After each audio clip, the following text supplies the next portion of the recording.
Hi, everybody. Welcome back to Geeks on Dice. I'm Zach Narragon, the host and DM. Um, Sorry we're starting late, but somebody has a little bit of a hang up. Yeah, it might be. uh, Today we are finally starting our Curse on Dice campaign, beginning the Curse of Strahd campaign, which is exciting and fun because I love Chris Perkins. So this is a channel where I bug people on the internet to either follow or subscribe to my YouTube channel or play D&D with me. Luckily, these people have agreed to play D&D with me. So let's introduce them, starting on my left. Jana, you and your character. Hi, I'm Jana. My character's name is Cydia Villano, Sid for short. She's a human blood hunter, so I'm gonna be test driving the special Matt Mercer class, which sounded kind of interesting and very fitting for this campaign, so I'm excited. Do you want me to go into backstory, or is that good? No, that's good. I think they can learn backstory as we go along. Cool. Matt. Hello, I'm Matt. My character is named Sana Mortui. She is a wizard and a halfling.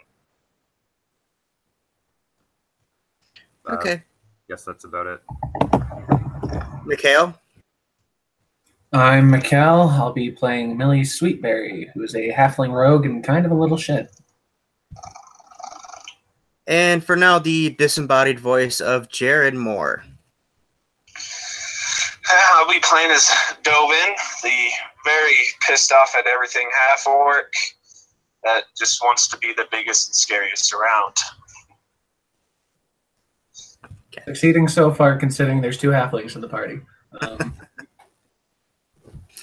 So yeah, for now, Jared will be a disembodied voice until he figures out how to use Hangouts. So figure it out when we figure it out. So let's just jump right into it. He's younger than me. Let's just jump right into it. You guys begin on a sunny, warm summer day, walking through a field, all kinds of flowers. The four of you, an exorbitantly motley crew, and have actually just recently met and started questing together.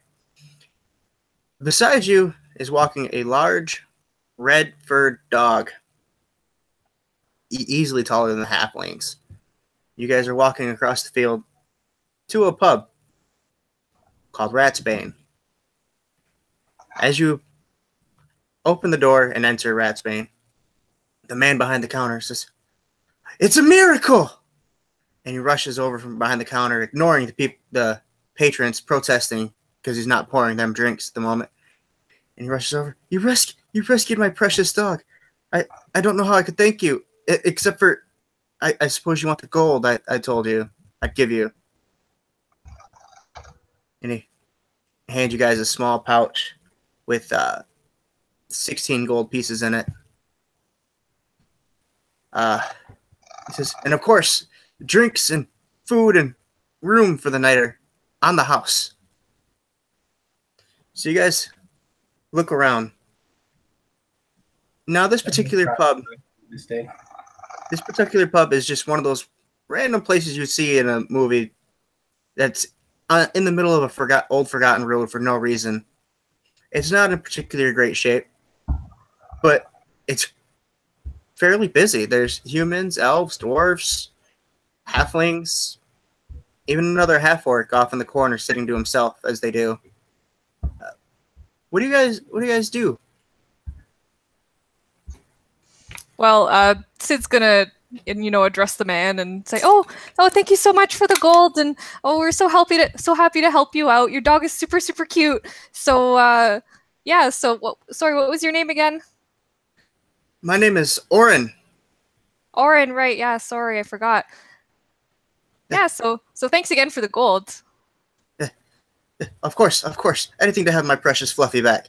And then he ushers the dog back behind the counter. And he begins pouring drinks. What do you have? What do you have? Got any specialties? We have one in particular called, but we're fresh out of ingredients. So any ale from most of the homelands. Something sweet. Yeah. I'll have your most foamiest ale. So he pours one ale. He says, "For you two, I have different wines of various origin." And he pulls out bottles. One's got a label with a little peach on it. One's got a strawberry on it. One's got grapes on it, of course. Just take your pick. The strawberry and straight up leaps onto the counter for it. Sid will have the peach. He says, yes, take them, and just slides them over. Nice. What about Dovan? Jared.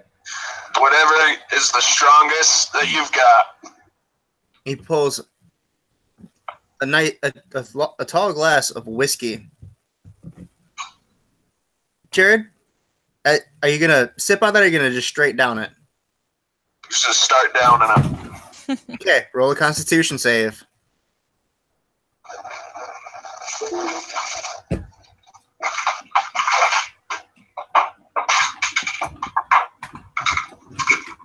Don't fail me now, dice. It's not bad. No, that just made it a lot worse. Sorry. Okay,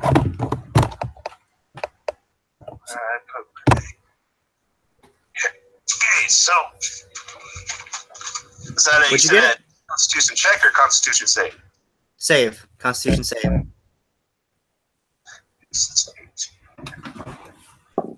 Yeah, 21. Oh, you finally saved. That's not a bad roll for our first roll of the campaign. Right.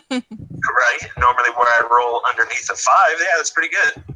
So, Dovan, as you drink it, you feel the expected burn through your throat, and as you inhale and exhale, you can feel the spice from the cinnamon and whatever else may be in this whiskey. But it doesn't immediately throw you on the floor, but you can right away start feeling it, starting dripping. Your eyes get a little droopy, but you're not hammered to the point where you can't stand up.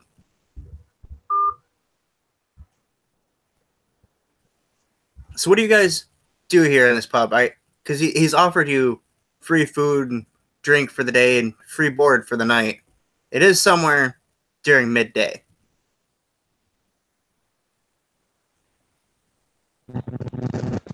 Shit. Hold on, we may have a Guys. miracle. Oh, am I here? Can you guys hear me? Yeah, Yep. we got you. Hello. Sweet. Only took, forever, but we're in now. So sorry, right. I did cut out at the last little bit of what you were saying was happening to me. Can you please reiterate that, I guess? Do what? Repeat that? Yeah, because I had to hang up real quick to join, so I missed that last little bit.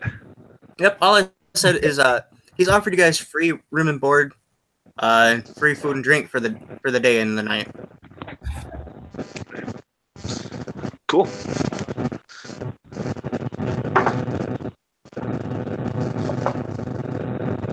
So what do you guys do? Do you just sit at the bar and drink until you pass out, or?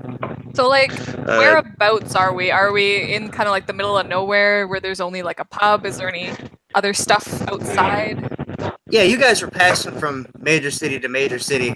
Okay. On your way to probably nowhere in particular.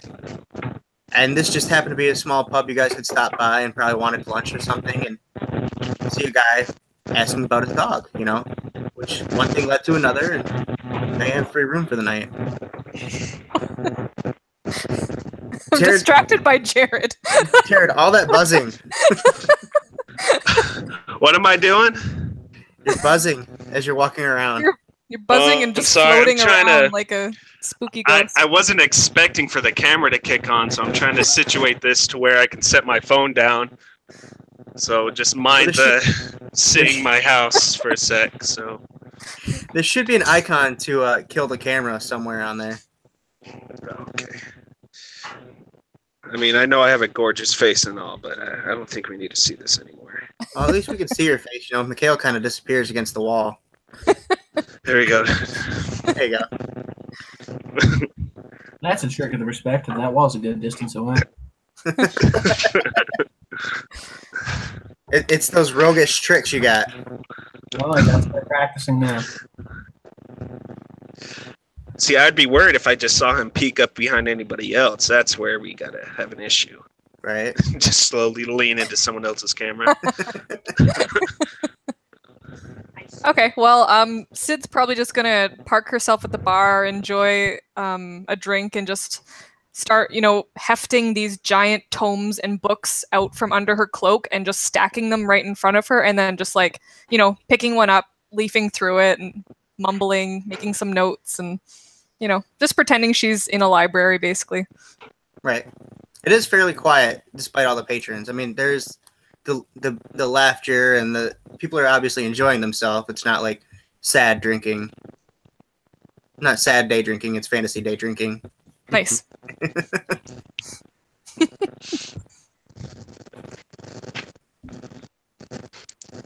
Anyone else? Dovin's just gonna keep drinking until he passes out. He's just down in that stuff.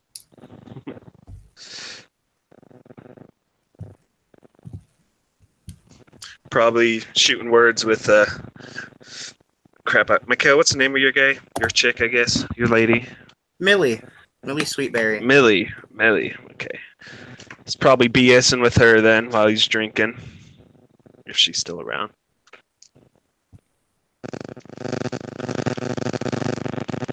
Sorry, God, you were. All kinds of feedback. Yeah, you kind of sound like. Christ. Jared, hit the mute button on your phone real quick. The fucking Zorger here. There we go. Ah, silence. Okay, so Dovin is drinking and sitting beside Millie and having a chit chat with her. What about Sana? What would Sana be doing? Just trying to get drunk? Probably not. Probably just like sit at the bar.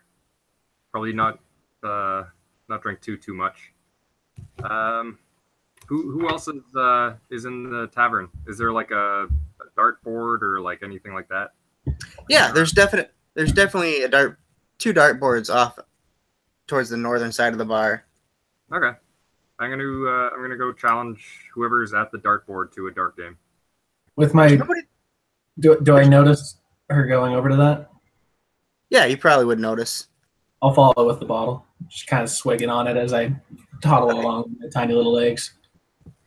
Okay, there's no one at the dartboards just yet, or just now.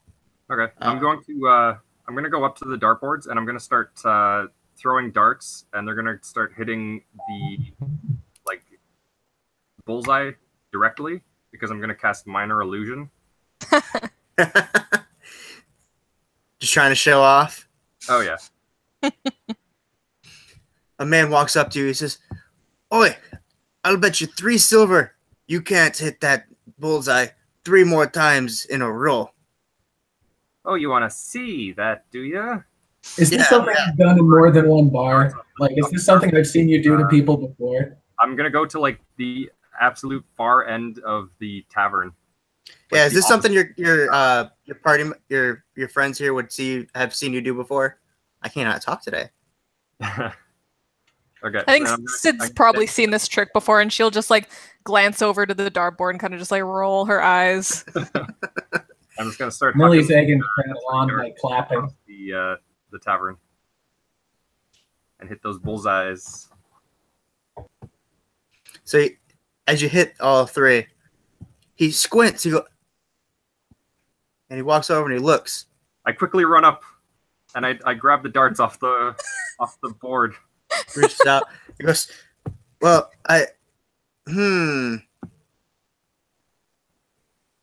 Can you do that again? Double or nothing. Well, I come and pat you on the back. You can do it. Go again. all right. I'm gonna go back, but I'm gonna grab the real darts, and I'm gonna huck them again. Are you hucking the real darts now? Yeah. Wait. Let me just see my spell list. I can't remember if I have a certain spell. Oh no, I don't have that. Okay, never mind. Yeah, I'm just gonna throw the minor illusion darts again. Minor illusion darts? Okay. So this time, as you get ready to throw him, he stands right next to the dartboard, arms folded. Just go ahead, try it again. And then he puts his hand up by the board, right in between my fingers. Okay, I'm gonna actually try to throw a regular dart then. Okay. What do I? Is that sleight of hand or Roll of dexterity. dexterity? Okay. Yeah. Check. Dexterity check. Not save. Ooh, okay. Dexterity. I got a 20, not natural though. Okay. So with that roll, it lands right in between his fingers. And Yeah. And then he kind of pinches to make sure you weren't fooling him. He goes, "Oh my, I'm sorry like, for doubting. I'm sorry for doubting you." And then he pulls out 6 pieces of silver. "You won them fair and square," and sets it down on the table. Walks over. He says, "I buy you a drink, but the house says it is on you. So I'm gonna go I'll buy rejoin you- my friends."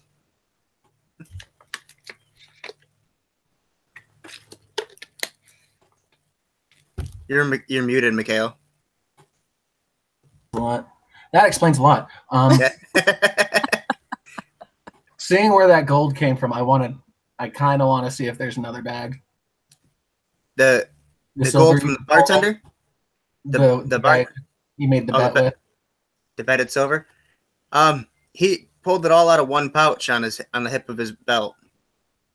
I mean, And he's- I'll take what's left. You're gonna try and take what's left. He is at a circular table, surrounded by there's 2 or 3 friends sitting there with him. I'll hide behind one of them.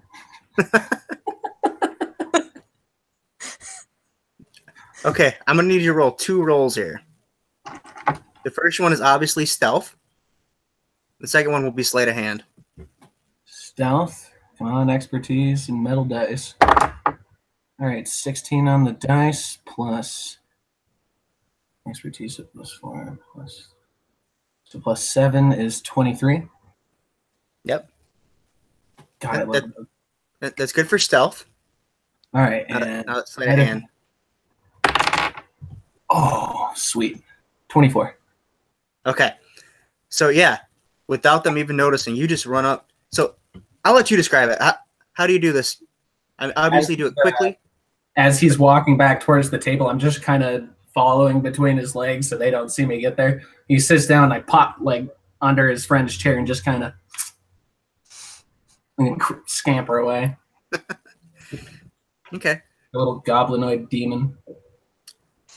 Inside the bag, I mean, once you get back to either to the bar counter or to your table, you look in the bag again, and you find 2 gold pieces, 10 silver, and 8 coppers.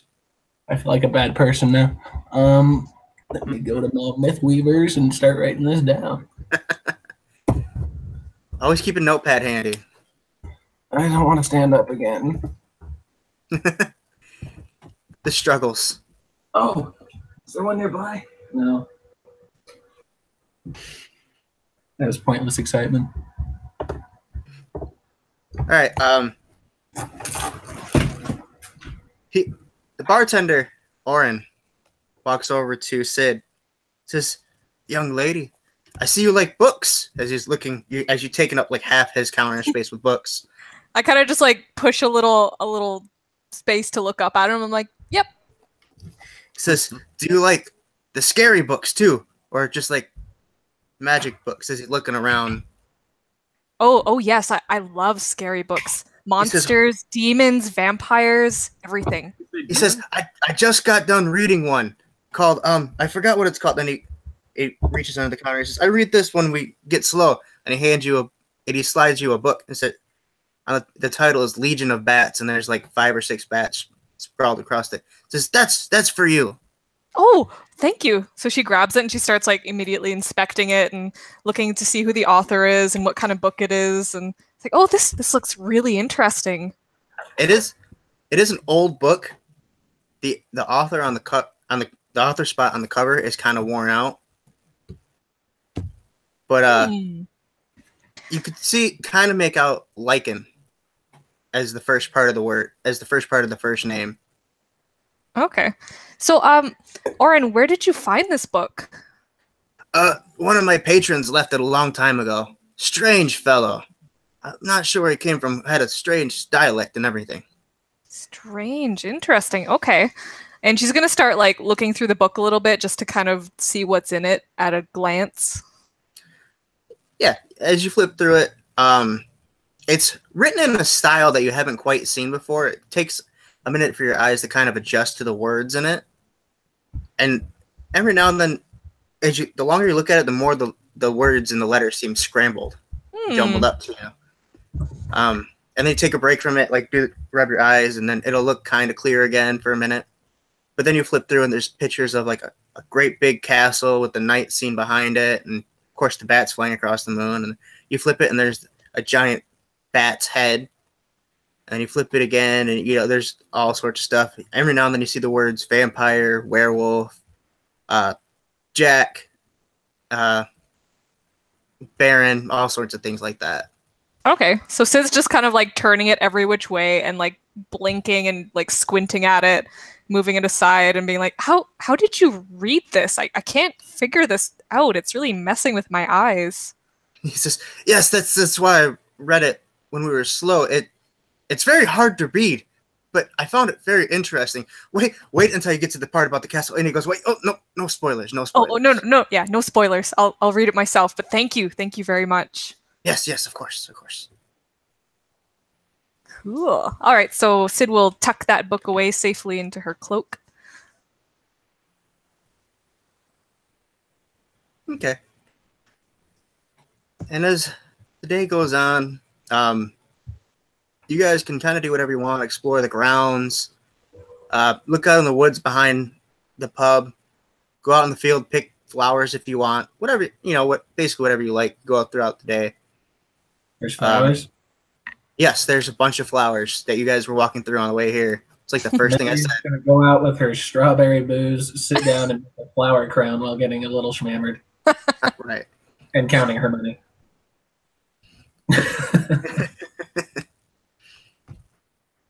I'll go check out the town, or go take a walk. There's no town really around. Like I said, it's kind of someone just put a pub in a spot in between major cities, Oh, okay. where there's hundreds of miles, and there's 3 or 4 days walk before you get to the next place. Okay.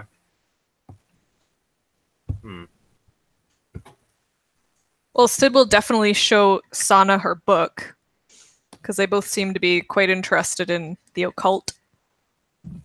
Okay. Yeah. Can I try giving it a read? Yeah. If Sid will let go of the book long enough to let you read it, yes. Okay. She will, but she'll be watching very carefully. I can speak Celestials if that helps. Oh yeah, what are my languages?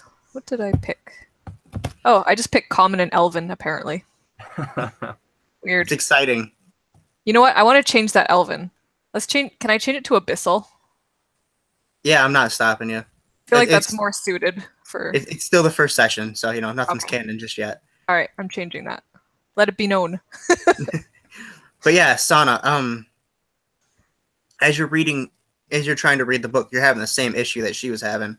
Like, the words will make sense for a minute, and then they'll get jungled up. And then... What's that? Are there pictures? Yeah, there's lots of pictures. There's, like I said, the picture with the castle, pictures of bats, a giant bat head, wolves in one picture, a creepy forest surrounded in fog. Oh. So I'm going to kind of lean in close to Sana and be like, have you ever seen this castle. I've looked at a lot of geography around here, and I've never seen a castle like that. Yeah, I don't know. I've never seen anything like that either. Very Okay. strange. Yeah. It looks like a pretty nice place to visit, though. I mean, it seems creepy though, right? Well, yeah. So that makes it sound awesome to me. Oh, yeah, of course.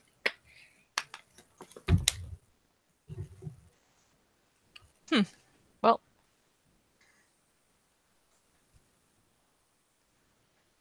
Okay, so as the night kind of, or as the day kind of drags on, you go from that bright sunny day to the reddish glow to the purple to the night with the completely, this is countryside, so there's no light pollution or anything. It's just completely open stars. You can see everything, completely clear night. And eventually Oren says, "Oh yes, I almost forgot." And he slides he tries to look around the books. 1 second, guys.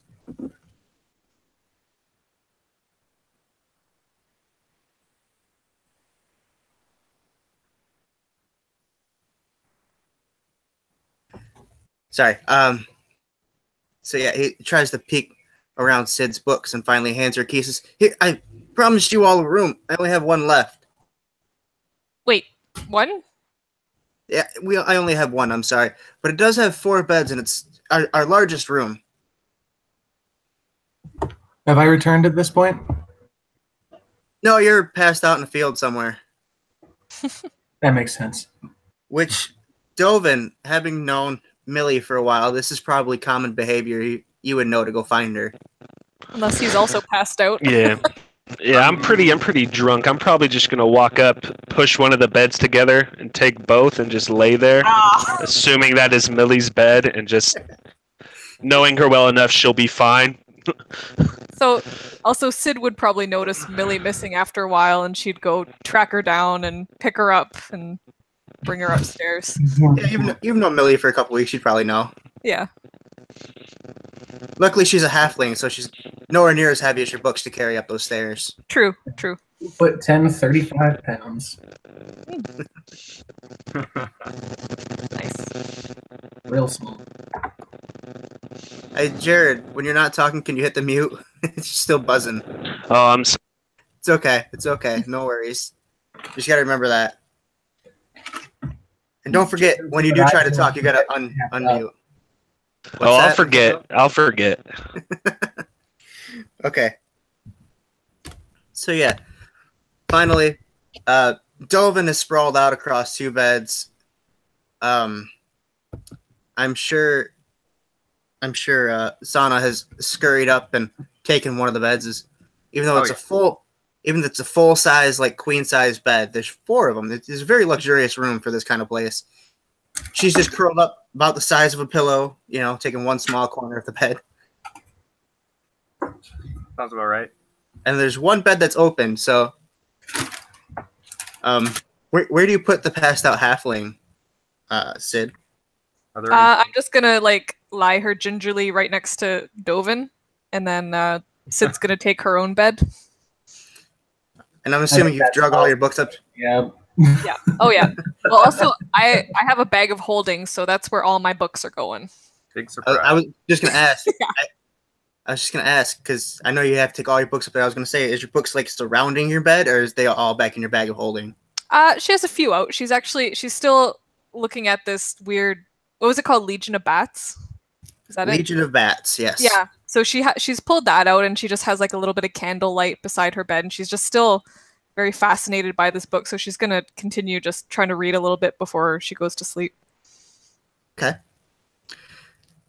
So, as you fall asleep to the soft sounds of the halflings and the loud sounds of the Possibly Work. the loud sound of the halfling retching when she gets sat next to the stinky ass. good correction. Why do you think that too? Dovin just scratches his ass too while you're thinking that. He's just he just rolls around. There's a bunch of skin flakes you keep rolling around in. Oh, Gets away from the smell, That's- just goes to the foot of the bed. that at some point tries to grab you and hug you while Like he a teddy sleeps. That's probably what does it. That's when she's just like, nope, nope, nope, nope. I'm out. Okay. So yes, Sid, as you finally drift off to sleep, and what's going on is you're doing that late night reader thing where you like lay at the foot of the bed and then you sit up and then you lay sideways and you're upside down and you drop the book on your head a couple times when you're trying to hold it up and read it. Yeah, Totally. Eventually, you do fall asleep with it laying over your face. Mm-hmm. As you drift off to sleep, though, you sink deep, deep, deep into the darkness. And it feels warm and feels comfortable. And then suddenly, in a snap, it feels cold. You wake up, and you don't know what's going on around you. You see Dovin is crawling across the ground. And as he reaches up, his hand's covered in blood, and he says, please help me. I can't carry on. And then he falls. You look to your left, you see Millie with her head at a precarious angle. And she just blinks. She points and she makes a gurgling sound as she tries to talk to you.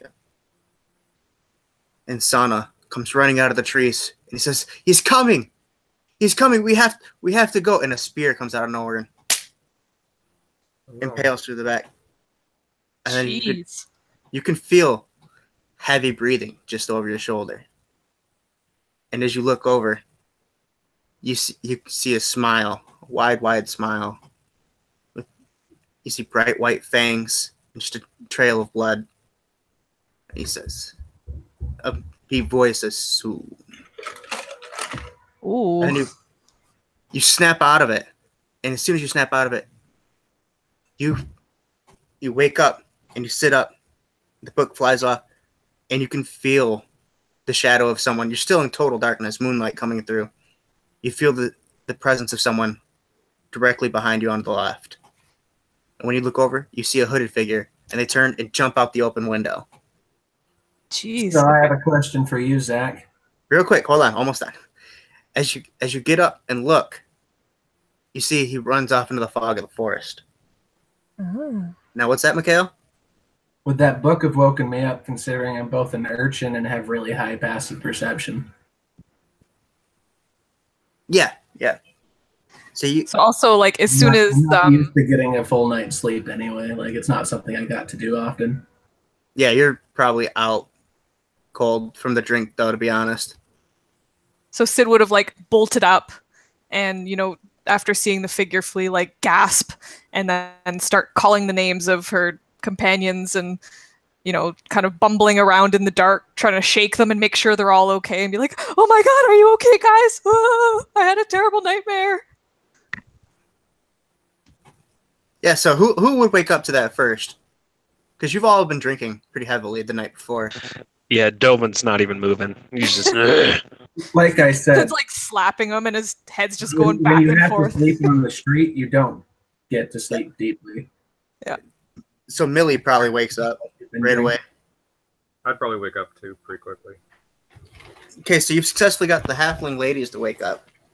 Okay, so Sid's just like What about? pacing.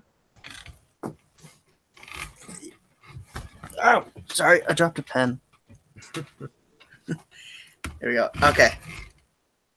Yeah, so Millie asks, what are you going on about there, Sid? So yeah, Sid's just like pacing, and then she goes and stands by the window and looks out it, and she's like, I saw a man or something, like maybe a vampire. He was in my dreams, and then you were all like dead and stuff, and then I woke up and I thought I saw him like jump out the window and run away into the forest. But I don't know if it was all a dream. Millie pulls her goggles down and goes to take a look out the window. Okay. Can you explain what these goggles do real quick? I forgot. The goggles of night give you dark vision. Okay. 60 feet. As you look out the window, you can see a figure. You can kind of see a figure just every now and then pop in between the trees as it runs off into the fog. She's not fucking with us. I'm going So that's to something, cast detect magic out in the woods. Detect magic in the woods. Yeah. Okay. And that's just a spell that you just cast and right? I believe. Yeah. It's Okay. First level spell. You get a feeling that the fog itself may be magic. Oh yeah? Can you tell me what kind of magic? Like what school of magic? Not in particular, no. Okay. Mostly because I didn't look it up. 'Cause I'm a bad DM like that. So Sid's just like all amped up, and she's like, we have to follow him. I mean, if he is a vampire, maybe he knows what happened to my parents, or maybe he's the one who killed my parents, and like we need to go check. If he's a what? A vampire.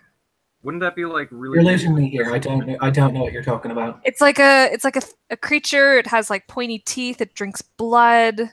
You never heard of one? So she's like pulling out books and books out of her bag again and being like, okay, so this one's on vampires. This one's like, what?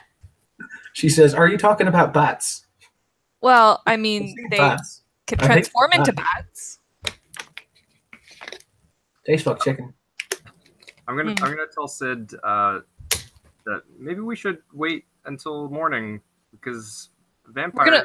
We're gonna lose him. He's gonna be gone. Well, we can always try to track him in the morning. I mean, it's like super dangerous at night to fight vampires. We've been given a call to adventure. So we're not gonna fight him. We're just gonna follow him and see where he goes, and then maybe he'll lead us to my parents.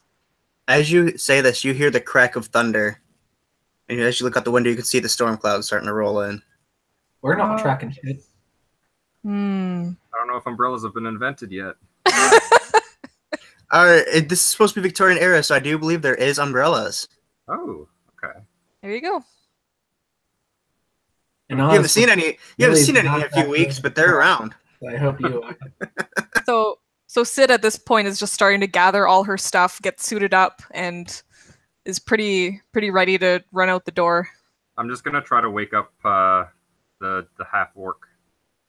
Here, take. I hand you a dagger. Just prick him with this. This is how I do it. Oh. Right in the foot. Look at that bunion right there. That big old bunion. Oh boy. I just kind of like scrape his bunion. Oh, what the hell? Is there killing to be done? Oh. And all Millie's fault, huh? She told you. I told her. Is that your Achilles heel? No. I take the dagger back, not the dagger back, Jesus, and just kind of nod. You may want to burn that dagger now, by the way. It just means it's going to do extra stink damage when I stab someone. Don't use it to cut food. You have to roll Constitution saves. Get Constitution saves or get whatever diseases he's carrying at this point. All right, let's get up vampire, I guess. You want to go out and storm? You guys get up, you gather your things. Are you rushing into the forest? Or are you walking cautiously? Who's good at tracking? Is anybody good at tracking? Well, I have dark vision, but since I was sleeping, I have no idea what was going on. So Dovin would like to be filled in on what's happening. Millie's good at tracking if she has a person to follow, but once it comes down to actual footprints, she's just a little bit better than average. And also, Sid has something called Hunter's Bane, which gives her advantage on survival checks to track Fae, Fiends, and Undead. Nifty. Perfect. So yeah, we could probably move a little slower then. Yeah. I will let you know ahead of time then. It is not a Fae, a Fiend, or an Undead. Ah, all right. Well, never mind then. That's a little meta, obviously, but it's important to what you're going with that. Yeah, that's fair. It basically just doesn't work or whatever, yeah. All right. Okay. So yeah, either way we'll kind of take our time and kind of sneak into the forest. Okay, I need one of you. Actually, I'll roll for it. No. If Jenna's making a survival check, I'll just aid her. Yeah. Who's marching out front? So I feel like Sid. I'm pretty good. I vote on the lead. I don't know what to look for. Well, I Okay. feel like Sid would be taking the lead because she's the one that wants to find this creature the most, whatever it may So it could be like Dovin's providing like some shielding while Sid's kind of running around and looking at branches and trying to find tracks and all that. Okay. Right, he's trying to protect the fragile human. Is what he's doing. I'm standing behind Sid, just going like, "Oh, there's a branch there. Don't step there. Jesus! Oh, can't you see anything?" Because I have my goggles down, of course. Yeah, I mean, I don't have night vision and it's foggy, so I mean. Okay, Sid. With the aid of all your friends here, go ahead and roll survival with advantage. Okay. Or investigation. Survival or investigation, I should say. Oh, let me check. Let's see. Survival's +2. And I always feel like investigation is better skill for tracking than survival is. yeah, mine's a +1, but either way, I rolled like crap. So that looks like a 11. Okay. So after about a half hour to an hour of walking through the deep forest, the rain is now over you guys, and you guys are getting very wet. I'm standing under as much as I can under Dova to get as much of the rain away from me as I can. Just kind of in between his legs while he's walking. Right. Something you guys have practiced. You know what you're doing. I'd like to cast Find Yeah, Familiar. he's kind of just like a parasite. You like to cast. You like to cast what there? I want to cast Find Familiar. Find familiar. Creates like this spiritual animal, like small animal. Yeah, like And, cat, bat, rat, those kind of I things. mean, since we're level 2 and that's a level 1 spell, we could assume that you've already cast it at this point, and you can just summon your familiar, probably. Okay. Like you're a wizard, you wouldn't wait to do that for years. So You need what is your familiar? An owl. An owl. Okay. So Nice. it can see in the dark, I assume. There's an owl. And I can like make it so that I can see through its eyes and Yeah, like you can kind of ward it. And what's its name? oh Yeah, we gotta have a name. Mm-hmm.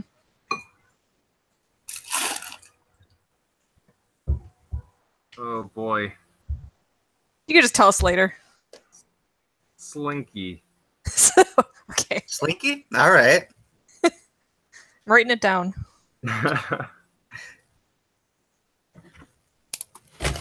And I dropped my pen again.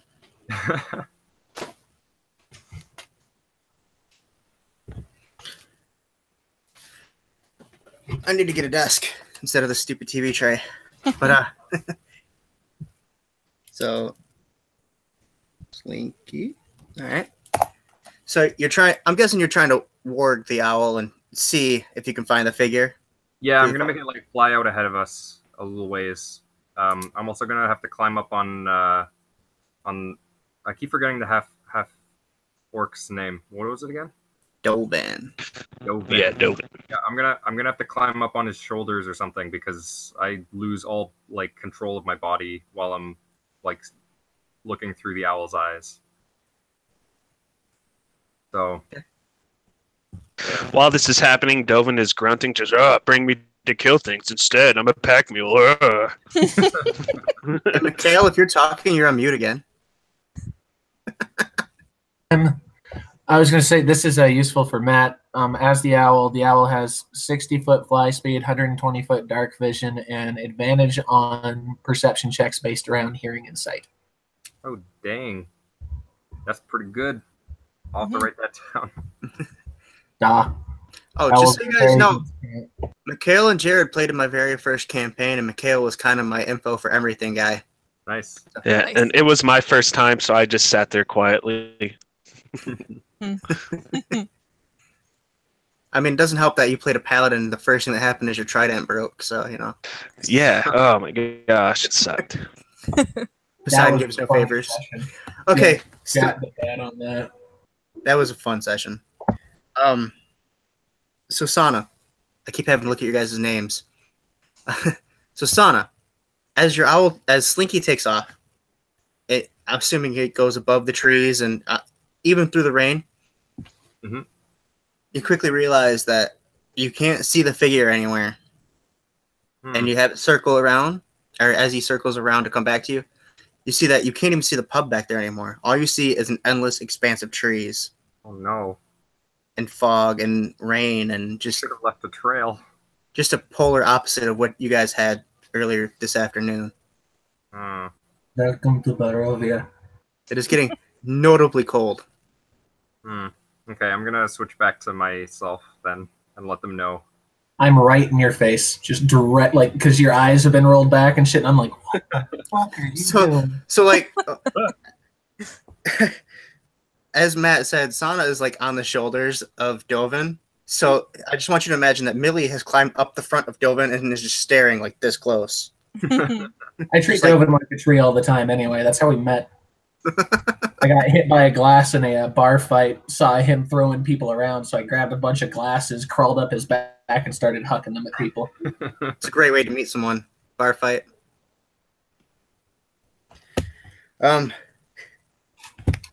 So yeah, just before you work back into yourself, you do notice some kind of small structure off to the east, about 100 yards. Okay. Yeah, I'll let the group know when I get back to myself. Okay. So I'm assuming you guys are going to move towards that because I'm railroading the story. Go check it out. Yeah. Yep, I agree. I don't like being wet. I think we should go in the exact opposite direction and just ruin everything. Let's go home. There's always that one guy. Let's just find our way back. I don't want to do this anymore. Change my mind.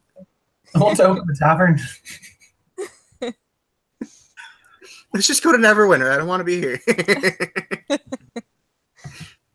I just say, it's cold. I don't want to be out here anymore. Just take me somewhere. Yeah, let's get inside. So, as you guys approach, the small structure appears to be some kind of cart. There's no horses or anything to it, but it's like a covered all wooden cart, if you know what I mean, like a carnival cart. And to illustrate that, there is a faded, colorful sign on the side of it that says, "Have your fortune told by the great Madam Eva." Millie's eyes light up. At least from the bits that she can read. Right. Not really sure what Madam is. Okay, so I'm guessing Millie's going to lead the charge into here then. Yeah, fortune teller. She's sprinting forward. Okay. So as you burst in the door, all you see is a decrepit old woman hunched over a crystal. And she says, "Oh, if it isn't young Millie. How nice of you to join me." I lean out the door. She's for fucking real, guys. Millie, is that your grandma? Pretty sure my grandma's dead. I've already forgot what accent or what voice I was just choosing. I'll step into the wagon or the cart. Okay. And then as you walk in, and Sana, interesting. That must mean, and she waves her hand over the bowl. Sid and Dovin must be outside as well. So Sid kind of perks up at her name and just peers into the wagon. Come, young curious one. Come join me. Millie just smashes her bag of gold down on the counter. Fortune!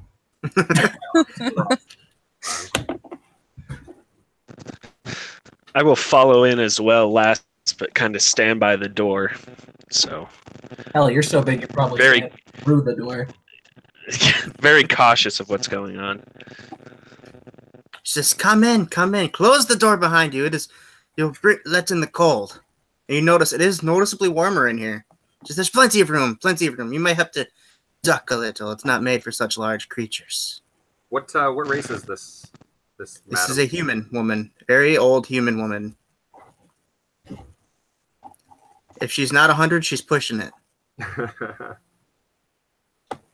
So Sid will say, thanks for your hospitality. Who are you? I am the great Madam Eva, fortune teller extraordinaire. Oh, you're one of those. Yes, but I am not like the hacks you may have come across. Did I not know all of your names as you approach? Did I not know your name before you came here? Maybe we dropped our wallet somewhere and you picked them up. Well, I don't know.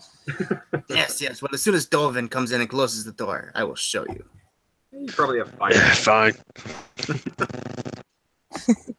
So the door closes with a thump. She says, "You have all begun a journey into a wonderful game. A wonderful, horrible game that has been played hundreds of times before you. You will come to a great enemy. You must slay him if you wish to ever win this game. But first..." Is he a vampire? You're really on that whole vampire thing, aren't you? She holds up a finger. Patience, patience. Oh, okay. Such a curious mind. She says, "First, I must tell you, I must give you your weapons of information, as you could say, before you can begin on your journey, as I've done many times." And she waves her hand over the bowl, or over the ball, and a light fog begins pouring off of it. And then the fog comes off in a square and then a rectangular shape and then becomes solid. And she says, before it becomes fully solid, she says, "This card represents the knowledge of the ancients and will help you better understand your enemy." And she holds up a card that looks something like that. She says, "You will find what you seek in the castle amid the ruins of a place of supplication." She says, "The next card. This next card will tell you of a powerful force for good and for protection, a holy symbol of hope."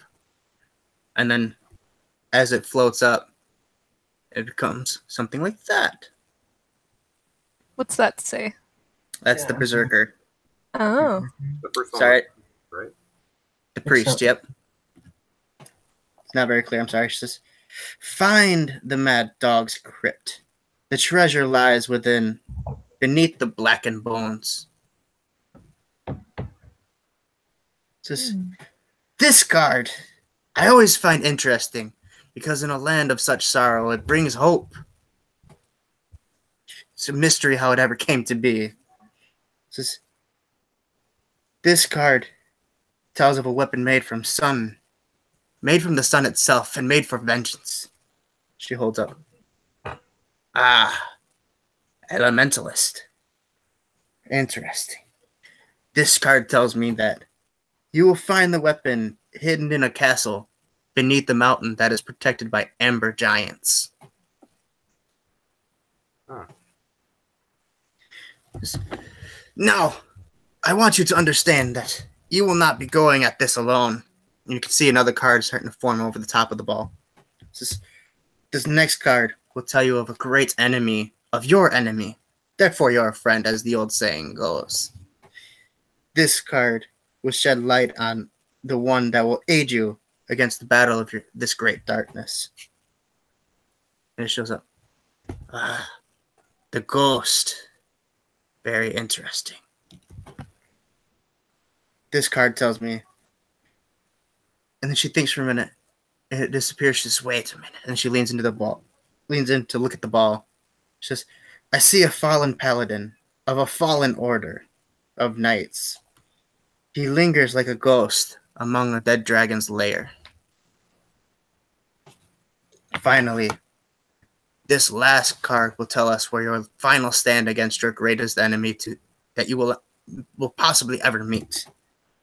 He's a creature of darkness whose powers are beyond mortality." And then she looks at you, Sid, and says, "Yes, possibly a vampire." And she gives you a You wink. shouldn't have told her that. Now she's going to shut up about it. And then she holds it up. The beast.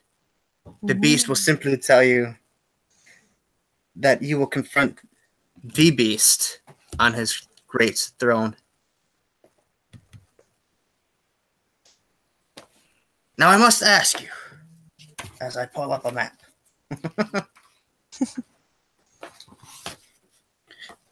I must ask you, what are you looking for? You would not be summoned here if you were not looking for some great reward. How much are you charging us? Nothing. I do this as a I second that. civil courtesy. As soon as she says nothing, it's as if that bag of coin that I had on the table just disappears. She like holds up a coin. You forgot one, and just keeps it. So Sid will say, well, I seek the Order of the Lichen. Have you heard of them? Order of the Lichen. I have not heard of this order, but I do know that the Lichens have ties to this terrible enemy, this tyrant of the lands. Really? If you wish to find history on the Lichens, you must find him. Mm.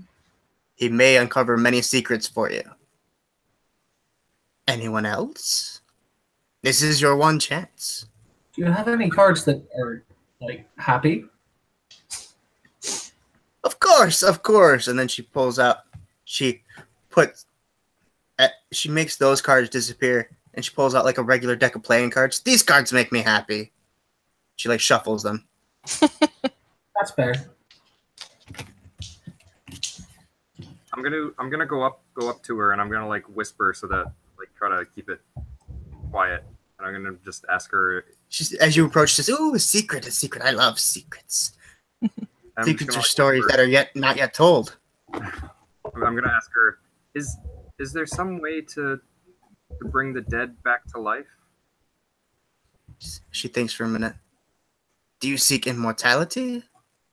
Well, or no. just to... Well, I mean, I hear wizard can perform necromancy. That's a form, or I'm assuming you mean a more living state. A more permanent state, yeah. Oh, yes. For those, you would have to seek the ones who are trapped in amber. Lucky for you, it should be right on the way to finding one of your great treasures. Speak to the ancient ones. They may be able to help you. Thank you. Step back. Anyone else? What of you, little one? What do you seek? What do I seek? I don't know. Entertainment. Fun. Entertainment. I'll do that for basically forever. There's a man that has forgotten his name that you will meet before long, before day's end most likely, that lives his current life in the pursuit of entertainment and happiness. You may find some joy with him.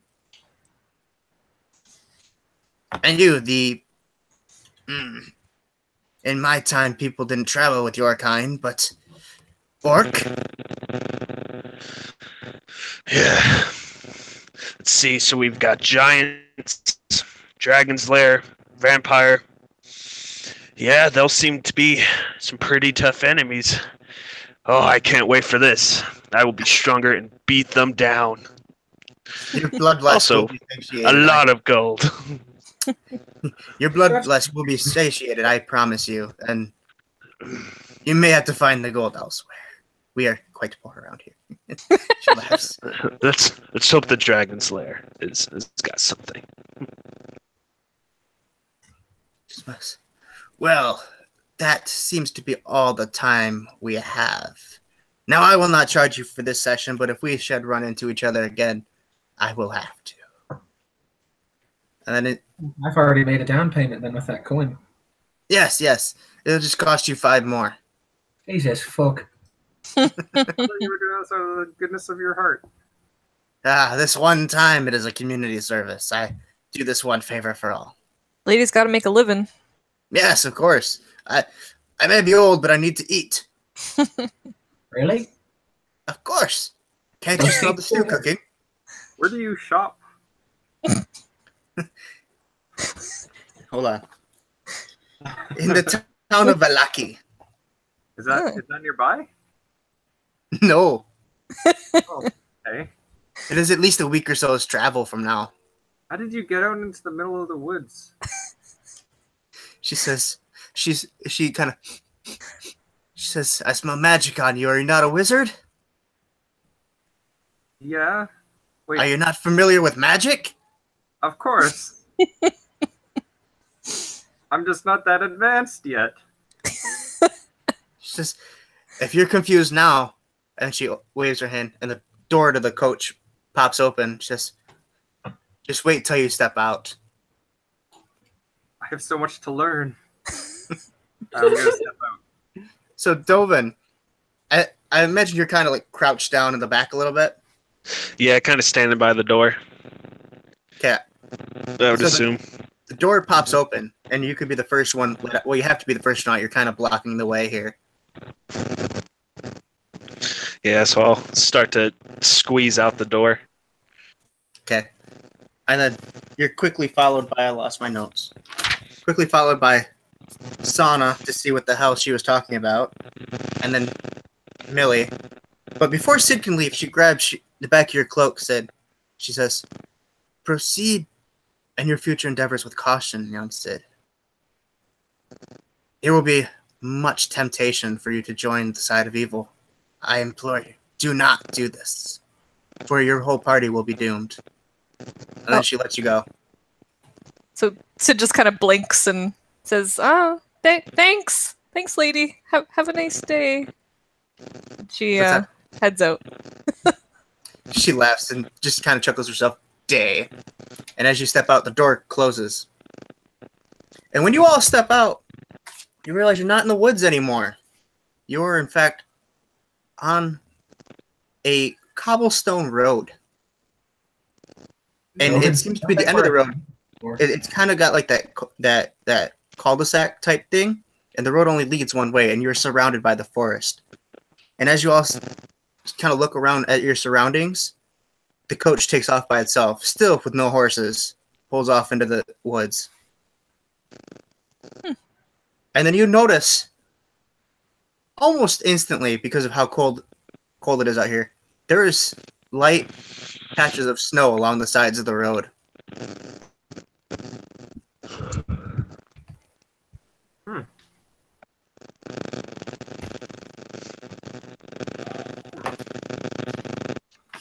Buzz, buzz, buzz.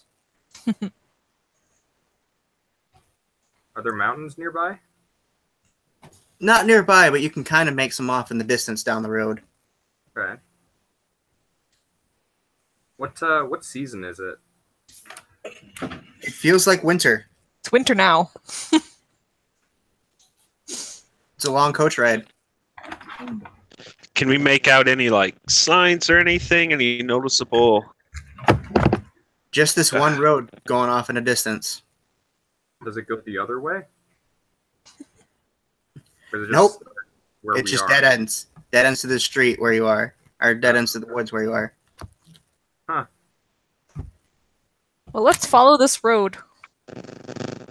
Would it hurt? I hate railroading you guys like this, but it's right out of the book. Now, That's fine. We got a riding dog or like a horse or something. We have Dopin. I climb up Dopin. With the side just. Onward! Oh, your horse! Onward! All right, let's go. Okay, so as you guys start walking off, the fog slowly parts way as you walk forward. And when you stop, it stops parting. That weird optical trick. And of course, it closes in behind you as you walk forward. And if you try to walk backwards a little bit, it just becomes woods the farther closer you get. And it does this for hours, 4 or 5 hours. There's black pools of water that have frozen over like dark mirrors from the ice. The road is cobbled, but it gives away to being muddy, but there's a very definite 2-track path. The trees themselves feel like their branches are claws reaching out to grab you out from the mist. Finally, as the fog spills out of the forest, it feels like it's starting to truly swallow up the road behind you. Just ahead, jutting from the impenetrable woods on both sides of the road, are high stone buttresses, looming gray in the fog, huge iron gates hanging from the stonework. Dew clings on frozen with cold tenacity to the rusted bars. 2 headless statues of armed guardians flank the gate. Their heads now laying in the weeds in the snow at your feet. I'm sorry, I changed the season from what it's on here. It keeps messing me up. But it's laying in the snow to greet you at your feet, only with silence. And as you walk forward, the gates slowly swing outward towards you. And as you pass through, the gates close behind you.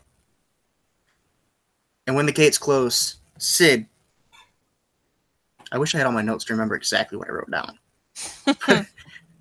But you hear a voice, and it's kind of like you're hearing things. Like there's a whisper. It says, I have the knowledge that you seek. All you have to do is bring my beloved to me,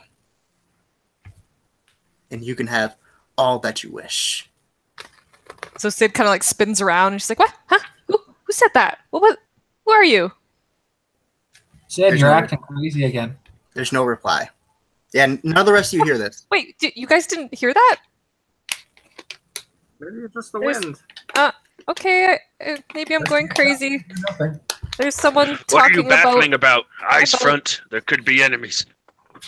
All right. Sorry, everyone. Okay, so as you enter the village through the main gate here, through the eastern gate, there's a lot of small, squat buildings that are run down. The windows are glassless and they're boarded over with wood.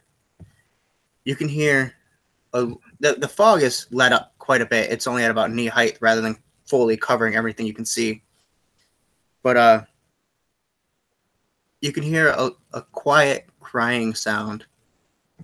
And if you look to your immediate left, you see where there obviously used to be a sign, but there's just a piece of eroded sign on the ground now. That's, if you pick it up out of the snow, it says is BAR. So when Sid hears the crying, she's like, "Oh, Millie, what's wrong? What are you talking about? Were you crying? Am I crazy? Did anyone else hear crying?" Did we all hear crying? Yeah, you can all hear the crying. That's not me. Oh. I'm a much uglier crier. Sana, all are I you know. upset? I don't know. Do we know what direction it's coming from, or is it just coming from all angles? It just kind of, from where you're standing, it's just echoing from out in the city somewhere. Huh. Is it still like super foggy? No, the fog is really low now. It's just, like I said, it's just probably to your ankles, maybe your knees, if you're a halfling. Are there other like people walking around? There's a few, but they don't seem to pay you any mind. They kind of keep their heads hung low. I'm gonna go talk to one of them. You walk up to him, and as you approach him, his skin is an odd color. It's somewhere between a living man's and that gray pallor you've seen on the undead when wizards summon them. Oh no. As soon as I notice that, I'm just gonna like back away. He's covered. Yeah, I'm sorry. I got distracted by a message. He's fine. also like got a lesion across his face, and you can kind of see several small boils on his neck. And he just kind of gives you a pushes past you. Yeah, I'm gonna back away from that. What's going on over here? Somebody else. What's that? You're gonna go look for somebody else? If everybody looks like that, I'm gonna like run up to a couple more people. Yeah. You approach a woman who's sitting in the street, and you've seen like beggars and paupers in the street before, and she's just kind of bundled up in a ratty blanket, and she sits there and coughs constantly. And as you come closer, she doesn't even try to hold it back. She like coughs on you, and like mucus flings up in your face. Oh no. Oh no. I rose up and I back away. She kind of gives you a sneer as she holds out a hand and then notices you walking away and goes, she kind of looks away from you. You approach what appear to be a couple walking down the street. As you approach them, they don't seem any happier despite being with each other. They just push past you if you try to talk to them. This place. They all have that gross grayish pallor. Weird. And they genuinely smell unbathed. Oh no. You get the general sense that the people here are very, very poverty. Okay. I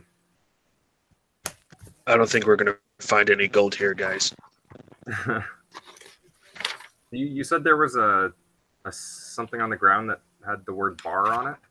There's a sign on the ground that had the letters B, A, and R on it. Okay. Is it right underneath like a building? No, it's not under a building. It looks like it used to be a welcome sign. Looks like it used to be the town's name was written on there. Oh, okay. Bar.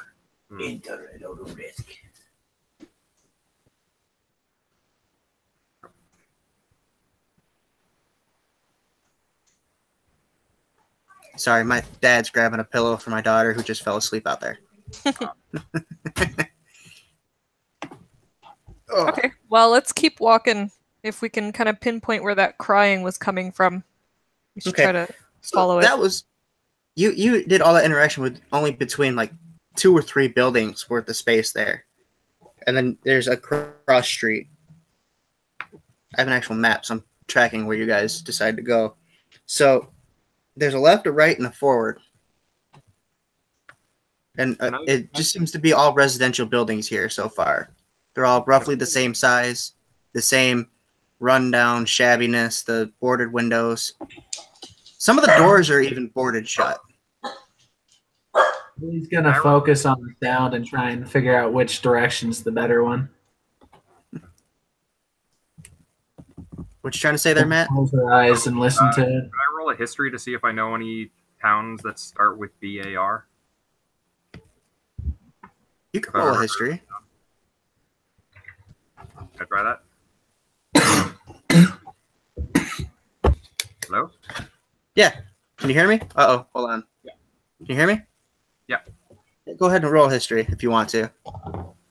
Oh, okay. Yeah, I got 6.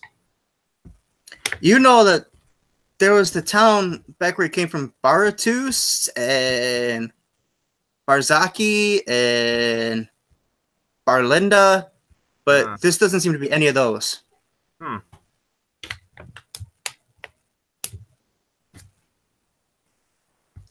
Everybody's muted. I know. It's putting you on the spot a little bit, Matt. No. A particular someone was barking, so I decided to mute. Oh, poor doggo. Yeah, I'd go say hi to someone. Sorry.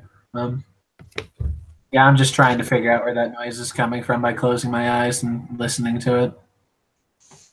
I'm just on guard. It's all Okay. good. I'm just... Millie, you can go ahead and roll investigation real quick. Investigation? All right. Investigation. Not my best one. I get a +2. I think. Let me check my thingy.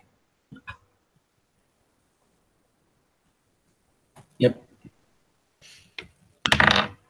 10 on the die, so 12. You get the general sense to walk forward. I like us that way. I think we should just split up. We should each take a different road. God damn it. Split the party right away. First thing you do. It's a great idea. Why not? Matt loves to split the party. I'm okay with that. Whoever finds the baby first is the winner. Sid will grab onto Sana and by the arm and say, "Come on, we're sticking together. Let's go." Okay. Okay. So Millie has made it very clear that her and I'm guessing she's dragging Dovin towards the crying. Sitting on Dovin, probably slapping in the head, telling him to go Yeah, that just way. kind of smack, guiding, smack, like that way. guiding him like She grabbed a Ratatouille tree. style. She grabbed a tree branch somewhere along the way and starts whipping him. Anger is Mush. just building, is all I have to say. Oh, okay. All right, we're going straight. So, yeah, you guys. So we'll go with Millie and Dovin first here. You guys walk forward for a block or two, and then you kind of hear it off to your right, Millie. So you guys turn left down an alley, or you hear it to your left. At this point, I'm just like I've got like do you have tusks, Jared? That image had kind of tusks, right? I'll just kind of lean over and grab the tusk every once in a while and turn you towards that way. So you turn him to the left. So I said right, but you hear him on the left. I hear the crying on the left. So you turn him down an alleyway, and you start looking frantically, and you realize he's walking through all the refuse at the town, and you don't care because you're not walking. And you lean forward so he go a little bit faster, and he doesn't. Finally, you can kind of hear as you approach the back of a building. You can hear the sobbing, and you're pretty sure it's coming from that building. But the door is, if you walk up and try to knock or open the jiggle the handle or anything, it's boarded up, and you get no reply. Is there any like upstairs windows or anything? Yes, but those are boarded as well.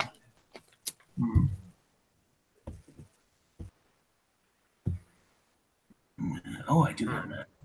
Millie pulls out her crowbar. Crowbars. I forgot about crowbars. Burglar kit. Okay, so yeah, just roll a strength check with advantage. She hands it to Dovin. Okay, Dovin, I roll a got strength this. check with advantage because you have crowbar. A tool meant for this. Shit. Okay. That's... Alright, I want them to stop starting this stuff. I should probably turn to the right page. Be a 17 total. 17 total? Yeah, you easily pry the bars up. Like, as you try to pry the boards off, like your arm kind of just pushes through the door. And like you half knock it down, you just kind of look like I did nothing. you just Millie quickly just kind of takes the crowbar back away from him and stuffs it in her pack.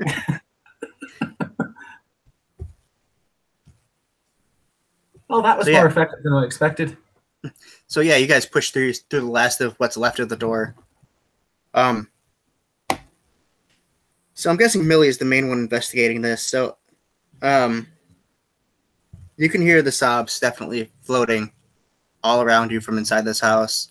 And you look around the first floor, and there's no one down here. But you walk upstairs, and there's 3 separate rooms. And the first one on the left, there's nothing in there. The one on the right, you walk in, and there's a woman sitting in the middle of the floor, hunched over a doll, crying. There's only a small bed off in the corner and a small wooden shape that may have been a toy box, but there's nothing inside it. And all she's doing is crying over this doll. Hello there? You okay? She- You're crying pretty loudly. She sees you with the start and backs away and says, "Who are you? How'd you get in here? What are you doing in here?" And then she starts reaching for anything, but there's nothing in this room. The name's Millie. I got in here with the tool known as a Dovin. Highly recommended. I've never heard of a tool called a Dovin. I just point at Dovin. Oh, is he Don't a worry. construct? Sometimes. It's rather large. Rather large construct. So what seems to be going on here? You seem very sad. It's my Gertruda. She's left me. I kept her here safe. She's been safe, and now she's left me. Why would she leave me? Doesn't she know how dangerous it is out there? The world is going to kill her. My poor Gertruda. Who's Gertruda? My daughter. All right, so I'll be honest with you. From very, very first impressions, my guess would be that you smothered her. You can't just say that, Millie. She kind of leers at you, and finally she finds a rock and throws it at you, Millie. Dovin roll starts to laugh. Roll a dexterity check real quick. See if you just kind of dodge out of the way. Save or check? Save. Save, then it's a dirty 20. A dirty 20? Yeah, you just kind of lean out of the way as the rock comes flying by. So That Sid was kind of rude. steps up and is like, I'm sorry about my friend saying that you smothered your daughter to death. Oh. It's kind of hold an on. awkward thing. We never clarified that. Did Sid and Sana follow? Yeah, We can make Yeah. that point? Okay. Yeah, So- I would just assume that they were a little bit farther, probably behind, Right. catching up to me. And Millie's Ellie. on a mission and you guys are just following kind of thing? Yeah. Okay. Just need to clarify that real quick. So, yeah, you're apologizing profusely? Yeah. She goes, you don't have to be so rude. My daughter could be out there dead in the street right now. how old is your daughter? 17. She's old enough to be out on her own. She's an independent woman. It's only 2 What are years you younger than I talking am. about? She should have never left the house. Don't you know? If you leave this house, you will die. What? But we What? just came Why? outside. We're not Dovin, dead. start boarding up the doors. Does she have the Sure. same color? Yeah, she's got the same grayish color to her. Hmm. Are you all sick or something? What are you talking about, dear? You look kind of sick. I pull a mirror out and show her. She looks at me. She kind of squints at you and notices you guys have a bit more color to you. And she says, "Oh, you're with the devil. You must leave my house. The who? You must leave." And she begins looking for something else to throw at you, and she got nothing. And then, not thinking, she throws the doll in your direction. I grab it. Just grab it. I'll Roll a grab it. dexterity. Roll a dexterity check. See if you can grab it. Natural 1. Oh no, I get to re-roll those. Hooray for halflings. What'd you get? 2. 2. Good job. You go to catch it, and it just smacks you in the face. Oh, great. Now Yeah, Dovin It laughs. falls, and it falls on the floor. And if you look down at it, it is kind of a stuff. It's one of those weird stuffed dolls with a hard head. You know what I'm talking about? Ooh, where the eyes open and close. Yeah, when you like tilt it, its eyes open and close, Oh, and it's got little fangs. Oh no! Creepy. I'm gonna stomp on it. Yeah, it's a super creepy doll. I'm stomping it. It's thoroughly stomped on. Good. Well, let's get the hell out of here. You just hear her yelling. She stopped crying now. She's yelling, "Leave! Leave! You're with the devil. You're evil. Get out of here. Leave my house." I'm gonna cast Charm Person on her. Oh dear. Let's use all our spells. Well, I mean, I have those goggles or those glasses that let me cast Charm Person 3 times a day. Ah, okay. So what exactly does Charm Person do? I don't have it. Let me find it. I usually have all this stuff written down somewhere.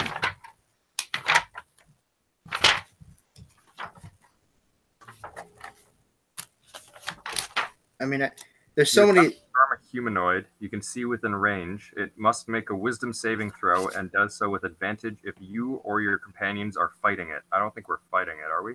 You're not fighting it, but she's definitely hostile towards you.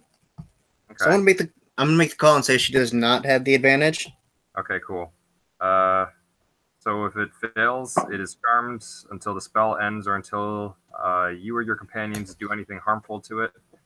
The charmed creature regards you as a friendly acquaintance. When the spell ends, the creature knows it was charmed by you, and it lasts for an hour. So Well, she rolled a 15 on the die. I don't know if she has any kind of modifier. ooh, I think that's gonna do it. She's fine. She passed. Yeah, so she's still yelling at you to leave. She hasn't made any approach to attack you or anything, but she's telling you to get out of her house. Okay. I want to sneak off to the side and investigate anywhere we haven't looked at in there. Like in the other bedroom, or See if I can figure out a little bit about this daughter on the way out. Oh, good idea. so if you do like just like a quick scan of the house, because she is trying to rush you out of the house. Oh You no, feel like I she will might- like while she's rushing them out, sneak away from the group and go do this. I'll have to roll. Gotcha. I'll Yeah, rogue roll a this- stuff real quick, just to see how well you can do this, how long you can put up with it. Not my best. That's a 7 plus 7, 14. Okay, that's good enough. She's engrossed with telling your friends off because you got her worked up. uh, yeah. At a quick glance in the other room is completely empty. You make your way into the third room real quick. It kind of there's again one bed and kind of like a nightstand with the small mirror, but it's like one of those old mirrors that isn't an actual mirror, but like highly polished steel or whatever. Steel or bronze or something, yeah. Yeah, it's like one of those like a makeshift poor person's vanity type deal. And that's all there is. There's no like pictures or anything. You find a lock of hair sitting on her dresser, or the nightstand, or whatever you want to call it. Is it similar to the woman's hair? It's brown in color. Was the woman's hair brown or gray? Her Like hair was brownish, but graying kind of thing. Okay, I just wanted to see if it was the daughters or some randos. Incorrect. Her hair was black. I lied. Salt and pepper. The woman's is. I'll take a look in that nightstand as well, and also pick a little bit of lettuce or something out of my teeth in the mirror. Okay, yeah. When you look through the nightstand, it's just kind of ratty, moth-eaten clothes. This place is really depressing. I would have left too.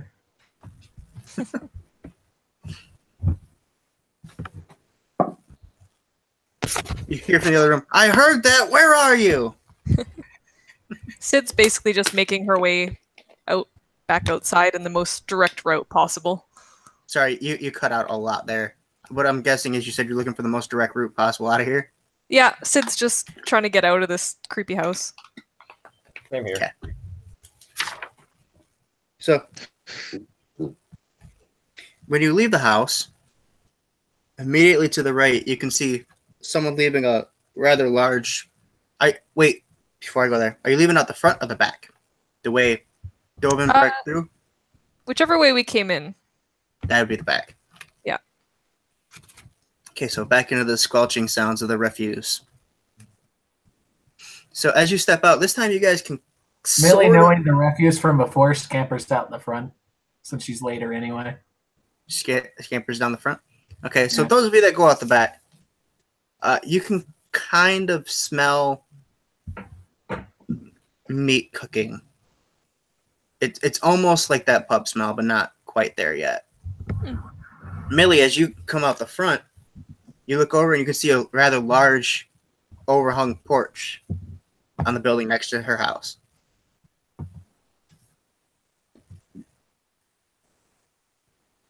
Well, that looks fun. There's smoke trailing from the chimney, and you can smell the cooking meat smell too, and you can tell it's coming from that building. I'll head out to the front of that one. Okay. So are you waiting for your friends to meet you around front, or are you just heading on your own? Sounds like there's good food in there. So, Halfling appetite, man. Assuming that your friends aren't far behind you, but you're going to just charge in. Okay. As per protocol. Yeah, I was going to say, apparently that's what you do. Yeah, if I'm not sneaking, I charge.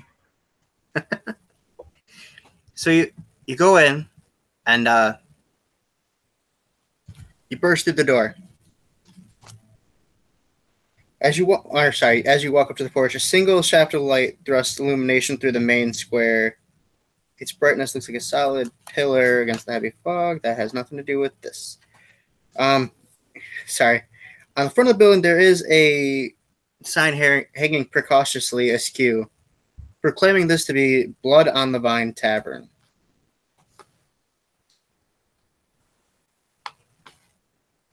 Sorry, it says blood. What it really says is Blood of the Vine, but like the F is, there's like an N scratched over the F on of. And then as you burst in through the door, there are 3 tan women. Like, they don't have that gross gray pallor that everyone else that you've seen so far has. They're more of a tan color. Sitting off in the corner talking to themselves. There's a man behind the bar, just mindlessly cleaning glasses. And you put one up, grab the next one, and clean. There's a man with gray hair and a green tunic sitting at the bar just drinking to himself. And even though this bar setting is pretty much just as depressing as the lady next door's house was, there's you can kind of call him a man, but in reality, it's I don't know how to say this, a skeleton that is fully animated, telling of some great tale. He's dressed in very fancy clothing, has top hat on and everything, and he's swinging a sword around, and then we dashed the monster to pieces, but then lo and behold, I was betrayed, and he turns the sword around and stabs through his shirt. Says, I was betrayed and killed, and he drops onto the table. Then he takes his hat off and holds it towards the ladies and then towards you. I go lean out the door towards the rest of them. It's really fucking weird in here too. Are we there now? Yeah, you guys come right around the corner and you hear her say that. I rush towards the skeleton because I want to ask it a few questions. Me too. I also rush. I'm gonna watch this and enjoy. I go sit by the guy at the bar. Okay. So, as he sees you approach, the eye sockets get a little more wide in a cartoonish fashion, and he sits up. And as he sits up, you can see there's a sword through his clothes because you guys missed that part. We can see there's a bunch of stab wounds through the clothes. There's no blood anywhere because it is a talking skeleton. And he holds his hat out. Says, another show in 10 minutes if you give me enough. And he kind of... Please, I just want a word. Are you trying to do something with your eyebrows? I'll throw a silver in from the distance just to appease the fuckers so they can ask their questions. Okay. So he takes whatever gold or silver or copper, whatever you guys give him, and he just sets the hat back on top of his head. You can hear the change clingle against his head. Just questions. No one wants to talk to me. I seem to have lost my mind, and then he sticks his head back through a hole in the back of his skull. Just still not there. So Sid's just looking with awe and being like, "Whoa, a talking skeleton?" She's kind of poking at him and being like, "Are you real?" Yes, that's sort of rude. You're sticking your hands inside me. Gosh, I'm sorry. As you poke a finger through his ribs, it doesn't tickle anymore. I swear. Oh, sorry about that. How did you become? Excuse me? I'm assuming the same way all people became. Well, how did you come back to life? He goes, oh, yeah, sorry, the skeleton thing. Most people here know me, so... Oh, and then he looks at you guys for a second. He doesn't have any eyes, by the way. He looks at you guys with the empty sockets, and he says, oh, you must be the outsiders. Interesting. And he looks around at you guys. This is quite a motley gaggle here. Honestly... I like how you said that. Outsiders. He looks around and says, honestly, I don't know how I came to be. I kind of woke up in I guess you could call it a grave, but there were other bodies. I don't remember a lot, but I don't think more than one body goes in a single grave. Are there more like you?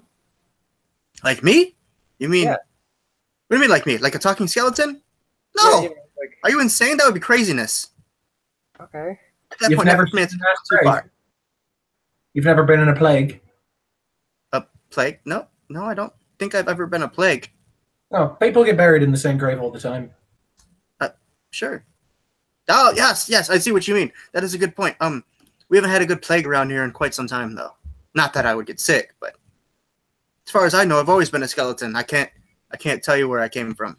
So, what's your name? And he really seems to ponder for a minute. He looks up, and you think he may have gone back dead for a minute. That's how deep in thought he is. And he goes, he starts tapping his finger. Victor? Vincent? Something with the V, I think. So Sid shoots a look over to Millie. She's like, Millie, this guy doesn't remember his name. Wasn't that a clue for you or something? I didn't write that down. Remember that old lady in the thingy? She told us things. Yeah, she did. So I'll just go. You're the book smart one. Just say yes. Yeah. So she'll turn back to the skeleton and be like, "Yeah, this old fortune teller told us about you." Old fortune teller? Which hack did you talk to? No, who would tell you about me? Besides my grand stories that I make up as I go, because, again, and he sticks his finger in the hole in the back of his skull again. Still not there. Her name was Ava. Madam Ava, whatever a madam is. Mm. I meant to ask you about that. What's a madam? He goes, he kind of holds a hand over. He goes, old. And then he brings his hand down. I forgot she crutches now. Old Vasanti woman. Big wart on her nose. Using all these Milky eye. Santi and madam, and I don't know what any of these words mean. I didn't go to school. Says, you don't know what Vasanti is. You haven't been here long, have you? No, outsider. Silly me. Again, I can never remember nothing. We don't even know the name of this place. This place is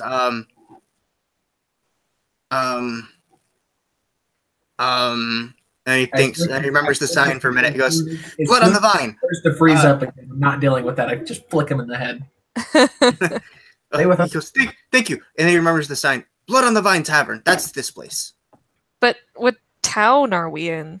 It starts with a B-A-R. And he thinks for a minute. Blood on the Vine is in Barovia. Barovia. And he pulls out. And he remembers, wait.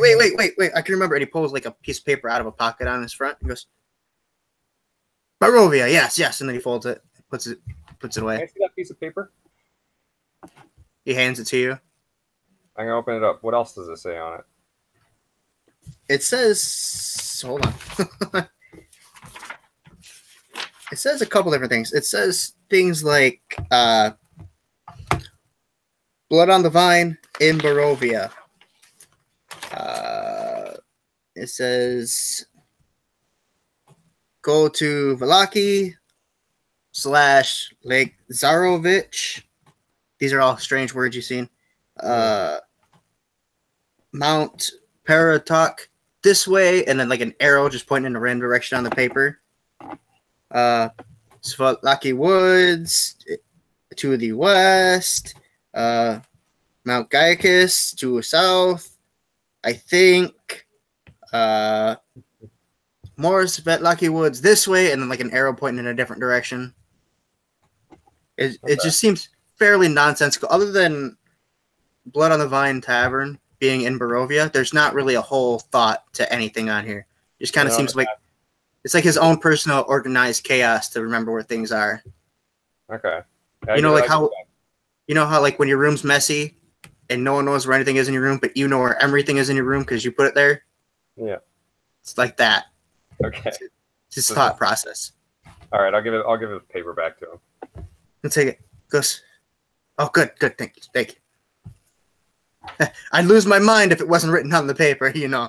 You see, and it was very well organized. I know what I'm doing. Can I try and stick a stick through his eye hole? You're going to try and stick a stick? Just like one of my lock picks or something, just kind of.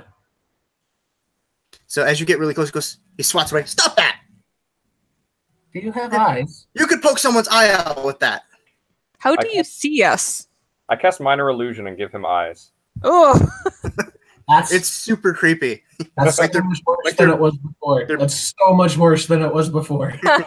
Are they like bulgy? Are they like they don't have like eyelids or anything. They're just like if he had glass eyes in his sockets. Are like the googly eyes? They're kind of googly, yeah.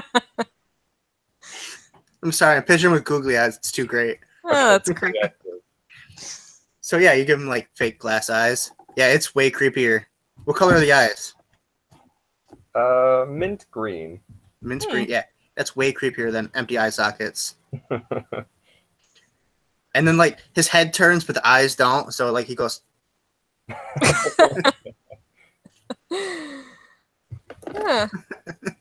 Anyway, so Sid will be like, so what? Why is everyone like so sick here? And why are you calling us outsiders? How do you know who we are? Well, you're not Barovians, that's for sure. And he says, as for sick, I don't know what you mean. The Barovians, I guess, they kind of look sick. They're very gray-skinned. It's weird. One of them like sneezed a bunch of gross stuff all over Sana earlier. Remember Well, that, Sana? It is cold outside. It's kind of flu season, you know. Oh, Ooh. makes sense. You may want to see a cleric. He looks at Healer in town. he looks in a random direction. He looks at Dovin and says, "You may want to see a cleric if you got sneezed on." That one's the one you're talking about, right? Referring to Sana. You say Sana got sneezed on. Yeah. You got sneezed on. Yeah, you should go get that checked out. Is there like That's a temple or like That's crazy. a You. medicine shop? I hold out a flask of oil and just say, if you need to burn your face off. Oh no, that's okay. I like my he says a medicine shop in Barovia? And they say, I've lost my mind, he says, looking at Millie in particular. Well, there's nothing in there, is there? If there was, we'd hear it rattling about. He thinks. He sticks his finger in there again. Nope, still nothing in there. I should You know, really find that. I should remember where I left that. Is there a chapel somewhere nearby? Or a church? Hold on. I have an actual answer for this. Yes. Great. Can you tell me where it is? He thinks. I have to remember. Hold on. Also, do you have a library? A library. We are ruled by a tyrant, and you believe we'd have a library? Ooh, that Who's was the tyrant? What's the first thing any tyrant does when he's trying to take over somewhere? They destroy all knowledge. It's just an absolute crime. That's horrible. Isn't it? Yes. She like clasps all her books around her. Then he looks at you again, and he stares at you for a minute again. He goes, "What's your name again?" What's your name? Vino, Victor, something with the V. Okay. Have you met Mr. Destroyed Old Knowledge? What's that, Mikhail? I said I'm seeing a pattern here. Have you met Mr. Destroy Old Knowledge? I have not met him in person, but I know he wants me dead. And he says, those tyrant fingers up in your brain skull. He says, the other child-sized one asked me a question. Yes, there is a church. When you leave here, you take a right. The road kind of turns weird, and you follow that weird turn, and it should be right at the end of the road. perfect. So who is this tyrant? And he thinks for a minute. The cursed Strahd von Zarovich. And when he says that, the man that's sitting at the bar next to Delvin. Really, you can remember that fucking name, but not yours. And when he says, before he says, he doesn't even say von Zarovich. He says Strahd. And then the man off to the corner, or off at the counter says, damn to von Zarovich. Death to the devil. So I just go amen and clink drinks and keep going. And then he stands up. Slightly encourage him. He stands up and kind of stumbles for a minute. But before we go on, let's take a quick, 2 or 3 minute break here. Use bathroom, refill drinks, whatever. Sure. Okay. So we'll be right back, everybody.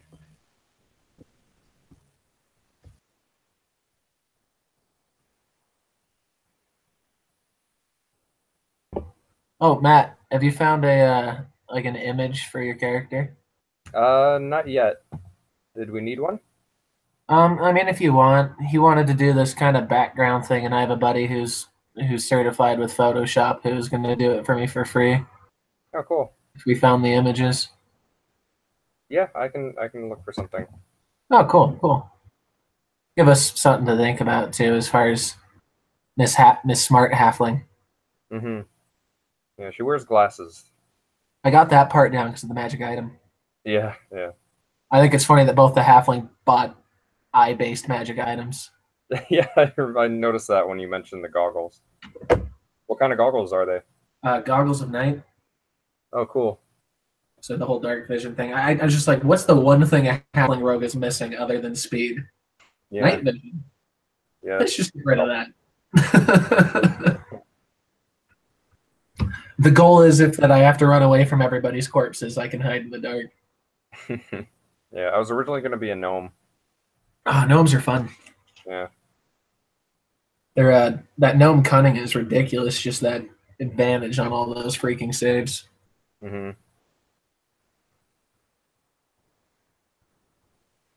All right, I'm going to go get a drink. Same.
Hello.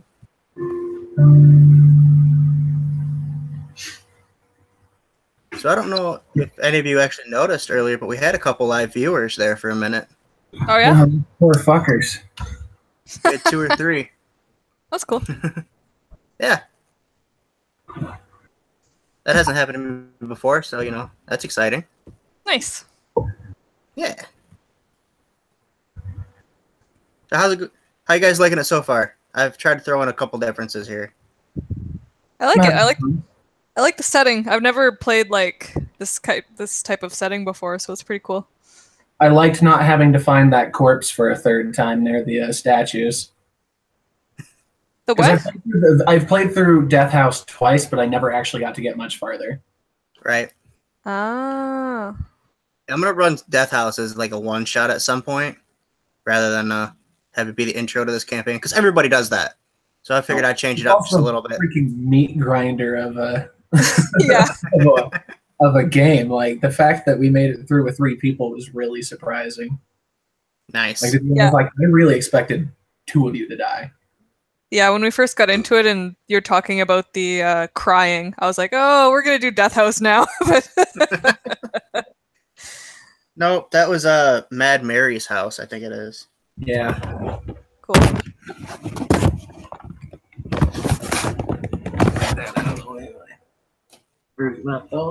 By the way, I don't know if we're gonna get to that whole storyline, but that whole Mad Mary's line is super depressing.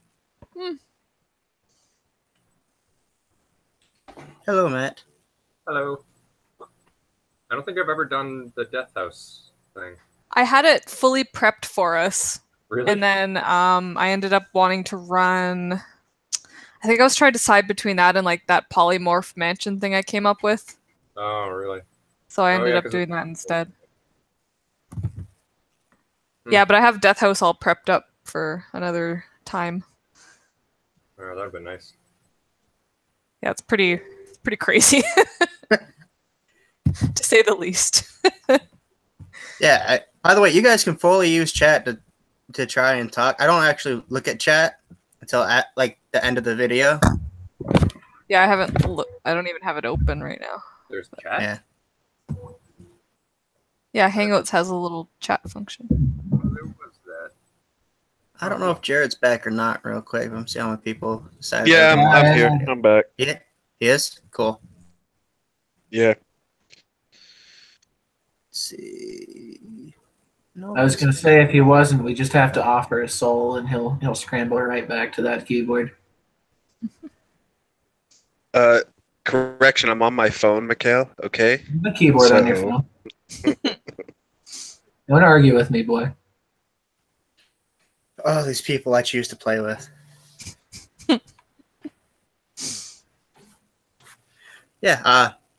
I thought this skeleton guy would be a fun NPC to throw in there. Yeah, he's cool. I like him.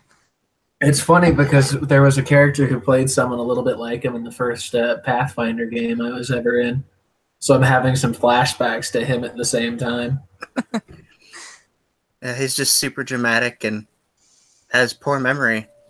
The other guy had better memory, but he had the dramatics in the same outfit. Nice. But with like one of those happy masks from like a drama club. That's kind of creepy. That, yeah. I always find those way creepier than like the talking skull. I got the idea from someone. I look through like people's ideas for NPCs all the time. Someone had one for like a talking skull. I'm like, I'm just gonna make a whole skeleton. Why wouldn't I? Mm-hmm. I can't blame you for that. There's another group I'm a part of that I've used like 3 or 4 different NPCs that they've mentioned in some of my other games. Like, oh, cool, yeah, why not? Oh yeah, I totally do that. Like my favorite one was a Medusa who found a blind child. Cool. So she didn't kill him when she saw him. Oh, Nice. that's pretty cool.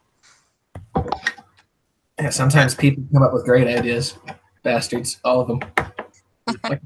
Yeah, I come up with NPCs for days, but not all of them are very good.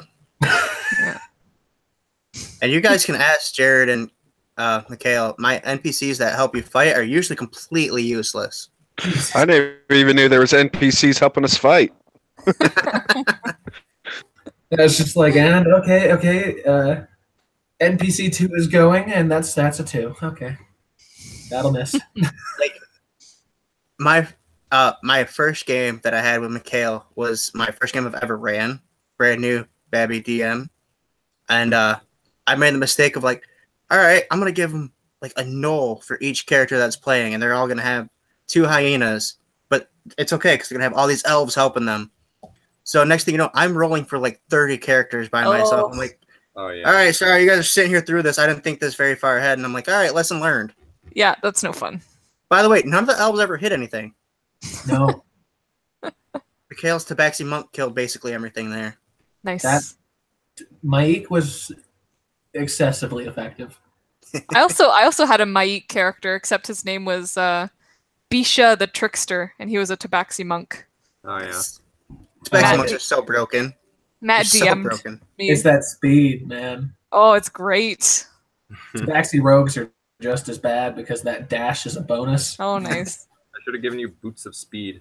Oh, that'd be great. That would have been terrible. That would have been- Same. The little guy you were. He was already at like 210 feet of movement per round if he wanted to, and that was at level 7. You Yeah. pass the flash as you're running.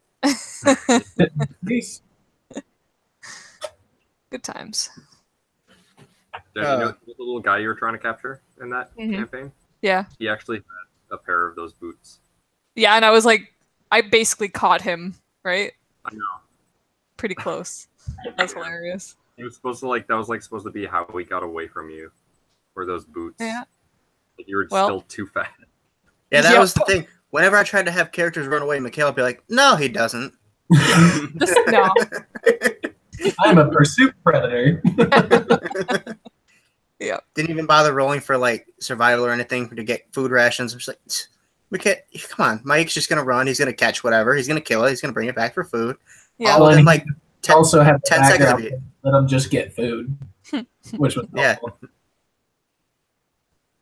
Silly character. I made It him was as fun a though. joke. And then I gave. He's probably the most effective like martial character I've ever made. Oh yeah. And totally a joke. And then he's, Just a joke. Yeah. mind you, he was also like a drunken skooma addict, Nice. as well as a mentor to Merchant. a young Tabaxi cleric. Which This got is interesting. weirdly similar to our campaign because like I played like a monk tabaxi guy who's based on Maik the Liar, and then there was a cleric tabaxi in our party too who was like this cute little cat girl who was my daughter. So That's funny. that's I mean, really I think close. It was Mike because it was a double because my name's Mikkel, which is Mike. Yeah. And then Mike. So Uh-huh. it was just I got a few references at once that way. That's pretty awesome.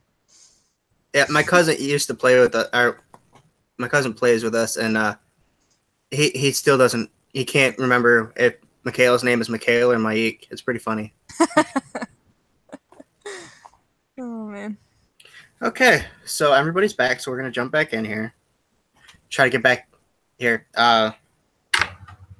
So the man that stands up, the man with the gray hair, green tunic, and the gray pallor, he stands up and he like stumbles for a second and he smacks himself in the face. He says, "Death to the devil Strahd." And he looks at the ladies off in the corner and says, "Yes, I said it." And then he looks around and says, "You, the outsiders, the newcomers, you have to help me get my sister away from him." Oh, what's your sister's name?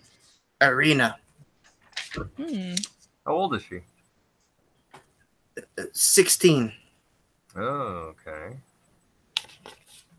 So this Strahd guy, does he have like pointy teeth? Of course, all vampires have pointy teeth. Don't you know this? Yeah, but I wonder if he's the guy from my dreams. Why are you dreaming about such a tyrant? Well, I didn't get to pick what I dreamt about. Making a he looks at you guys. You brought a devil lover here? What? You're I all don't doomed. even know what a vampire is. And you know what? From what people are saying, those three know. So I'm just gonna go fucking ask them. Fuck everybody for not explaining anything. I go to talk to the women. Just kind of So- exasperating. So this Strahd guy stole your sister? He didn't steal her. He keeps believing he should take her as his bride, and I will not allow it. She does not want to be his bride. Have there been any other disappearances of women around that age? No disappearances. He keeps calling my sister by some strange name and saying that he must take her away. But I have to get her away from this place. We're too close to the tower. Or to the castle. Sorry. I've been drinking a lot. Where are you gonna go? It's all fog and trees. We follow the road. We go to Valaki. It's far enough away. He won't come looking for her there. Is Valaki nicer than this place? Sorry, you cut out there, Jenna. Is Valaki nicer than this place? It's just, he looks over at the ladies, and then he looks over at the bar guy who's kind of giving him a glaring evil eye. He says, "The people are nicer." Oh. Maybe we should go there.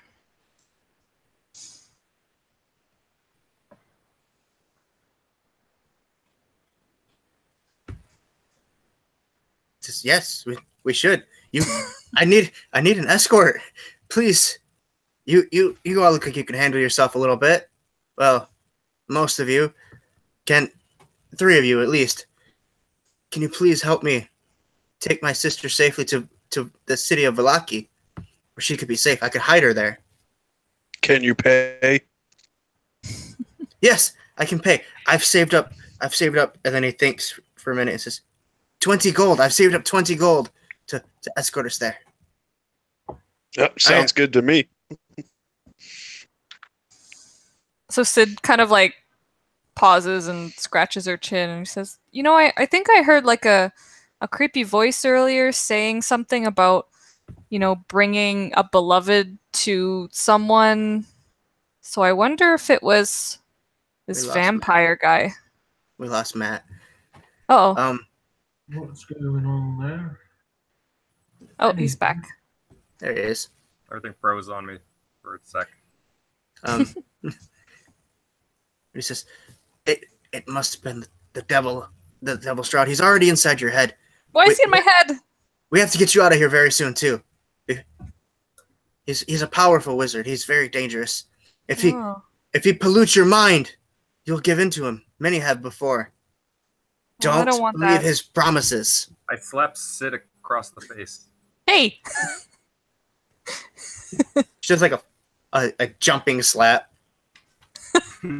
Gotta like kick off the knee. All you get's a ha from Dovin as he laughs. Sid is like, well, I don't want to obey this vampire guy. So let's get the hell out of here. Yes, but we must grab Irina first. Where is she? At home. He says, "Oh no, how long have I been here?" And the bar guy just grunts when he holds up 3 fingers. 3 hours. Oh no, she's barred it up again. I know she has. We must go. All right, let's go. And then he grabs some silver out of a pouch and just like tosses it at the counter and says, "I'm sorry, I must leave. Gotta remember where his house is." So he stumbles out of the tavern. He points and goes, "This way," and leads you off to the left, past that creepy house with the creepy lady. Is anyone grabbing me? Because I walked off. I'll go and grab you. Just I guess. carry her by the hunch of her neck or something. I just kind of holler, let her know we're bouncing. Nobody's told me anything still. God damn it. Fuck. Come on, Millie. Let's go. Just runs after them. You hear the man. He says, "The name's Ismark, by the way." And he's kind of stumbling around. "And if you want to learn about them vampires, you'll learn quite a bit very soon. I promise, little Miley? What was your name?" It's Millie. Millie. Okay. And Late way breakfast. he's like walking backwards, trying to figure out everyone's name because he points at the other halfling. And your name is I don't believe your name was said.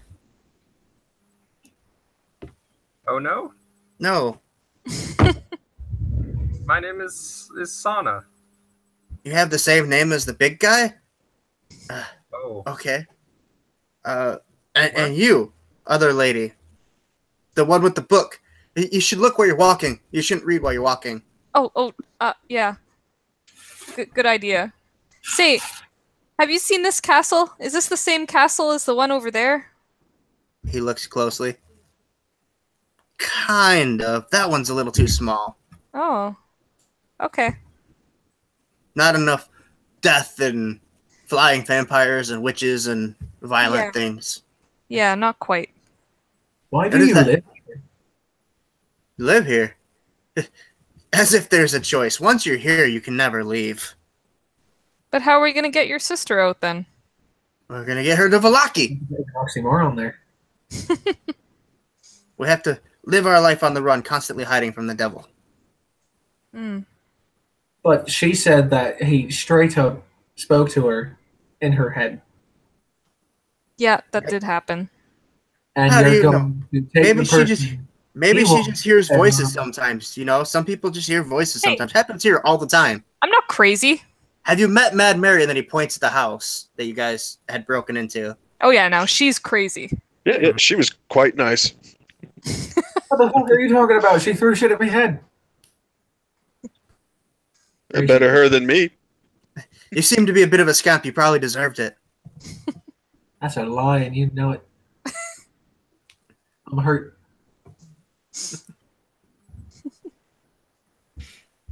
Okay, so Let's go to church. I'm not feeling too good. okay. It's just a minor plague, I'm sure.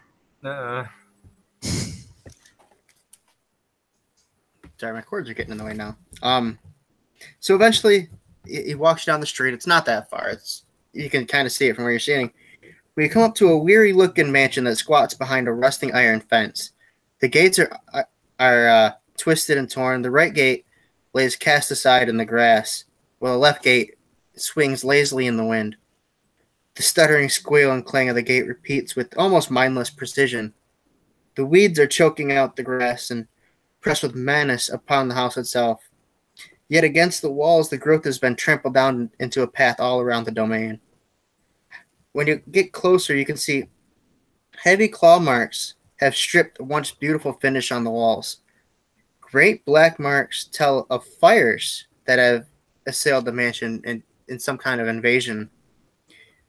Not a pane nor a shard of glass stands anywhere in any of the windows. All the windows are barred with planks, just like the rest of the city. Each one marked with stains of evil omen.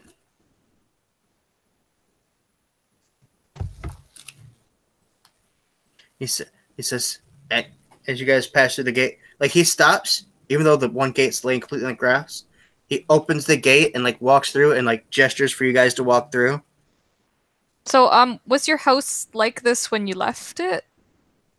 He looks, you mean like that? And lets go of the gate and it swings forward and probably hits one of you guys like on the shin. Yeah, like all messed up and burnt and stuff. It's been like that as long as well, that's not true.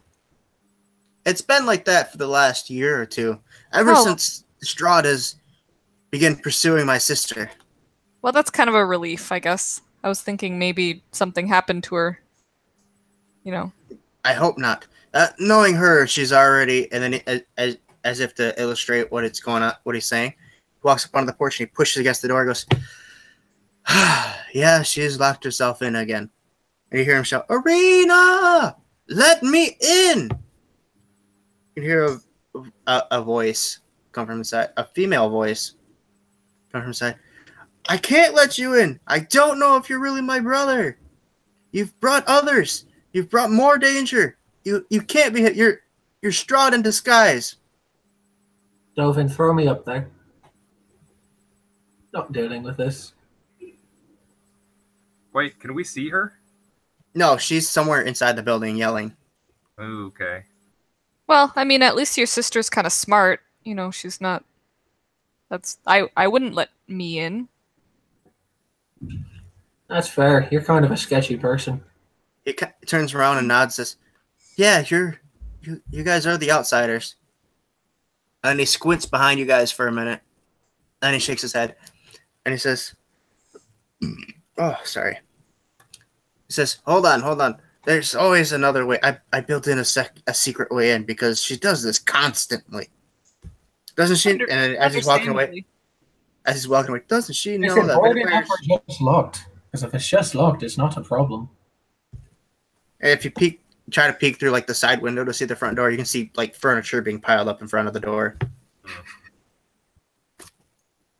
So excessive. Is there a chimney? Let me look at the picture. There are 2 chimneys, and there's smoke coming from both of them. Ooh. They're kind of... The house is in, like, a weird L shape, like the L's pointing away from the street. Because, like, you know, the end of the street, there's house over here, house in your front. Mm-hmm. Their house is the house in the front, and it's a weird L shape, and the L's, like, away. But there's a chimney on your right and a chimney towards the back. Smoke's wafting up. All right. Indicating that there's probably a fire going on below those chimneys. Yeah. Well, let's take the secret way in, maybe. And as you say that, you hear a stumble and a crash and loud bangs. It says, Arena, don't try to... Oh, no, stop hitting me! No, stop! It's me! It's me! An illusion would have broke by now. Stop! It's just, oh, okay. He says, I've... And then you can hear, like, hush chatter for a minute. And then finally, you can kind of, if you're, like, peeking through the slats, you can see them walk towards the front and start pulling stuff away from the front of the door. couple minutes later, he invites you in. And when he opens the door, just to illustrate, I don't know if this is going to be all shiny. That's what he looks like. Handsome. Yes. When he opens the door, I'm trying to cover up some of this stuff. This is what his sister looks like. Oh, okay. Oh, cool. So very contrastly different. She does not have that gross gray pallor that all the other Barovians seem to have. Nice. Mikhail left as I was doing show and tell. It's pretty funny.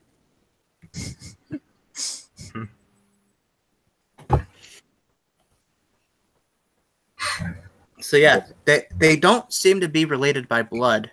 If you had to guess, you'd say if they are actually related, then it's probably by adoption.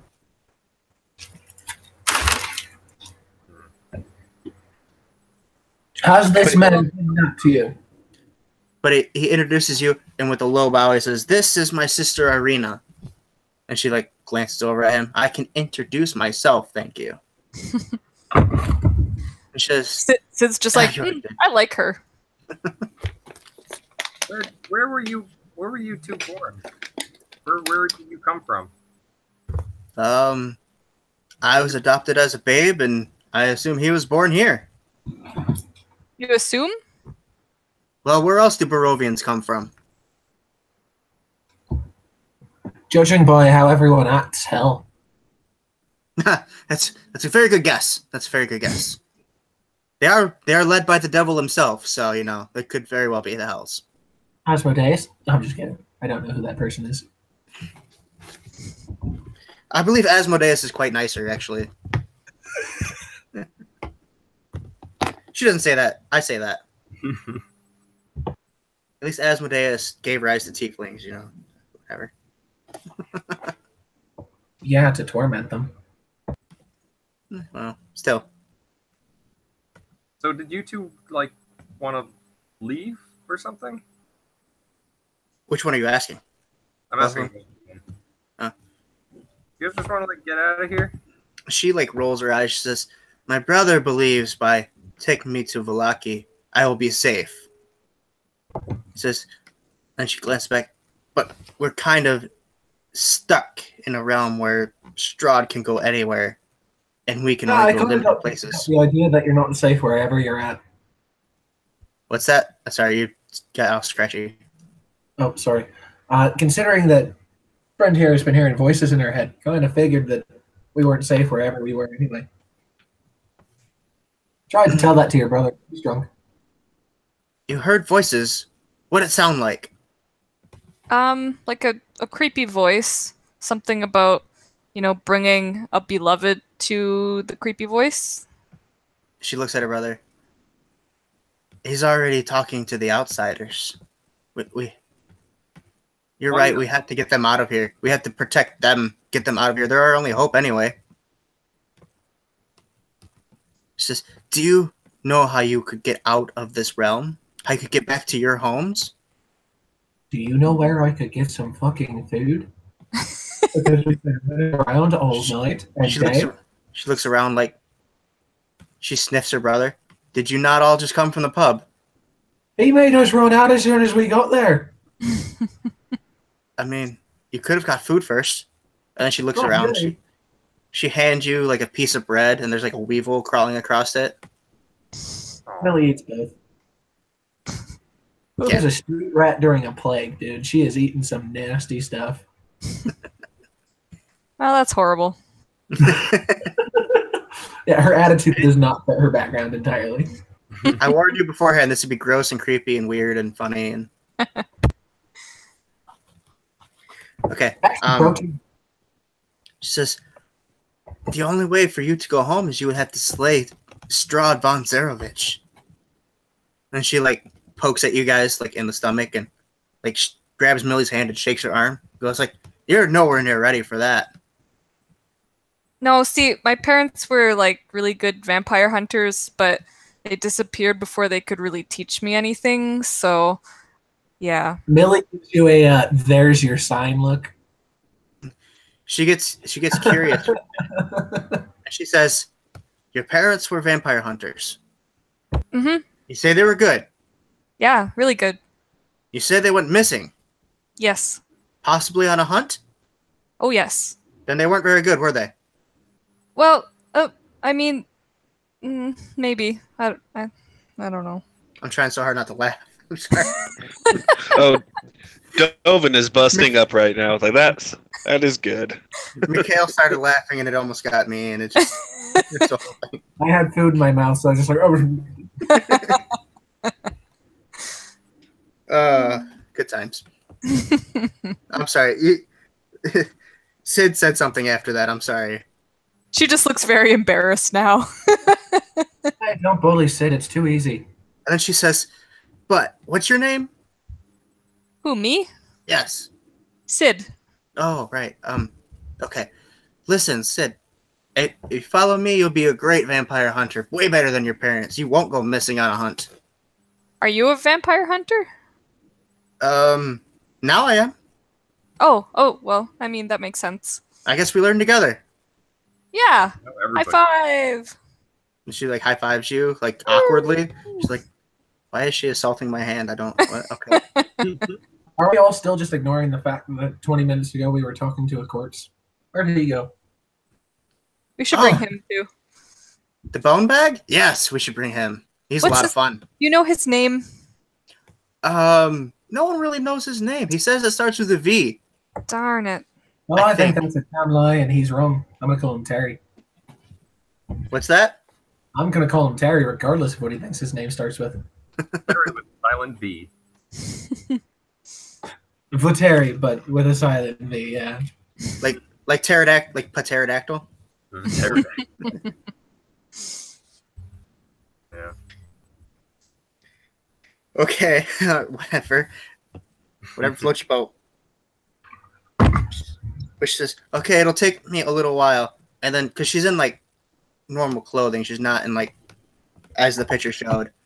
So she goes and she goes over to the like living quarters, and you walk there, and Sid, to your delight, as you walk in, it looks like a library, and then to your dismay, you realize there's no books. It's just tons of shelves. Yeah. Kind of a jerk move. And she starts like clipping on all her armor, like sliding it all on, latching it in place. She grabs that large ornate sword that was in the picture. If you guys did not see it, or if you saw it, I mean, I'm messing up words again. You know, I know how to do this. I know how to words. You can word real good. Yeah, I know how to word and language and stuff. English is fun.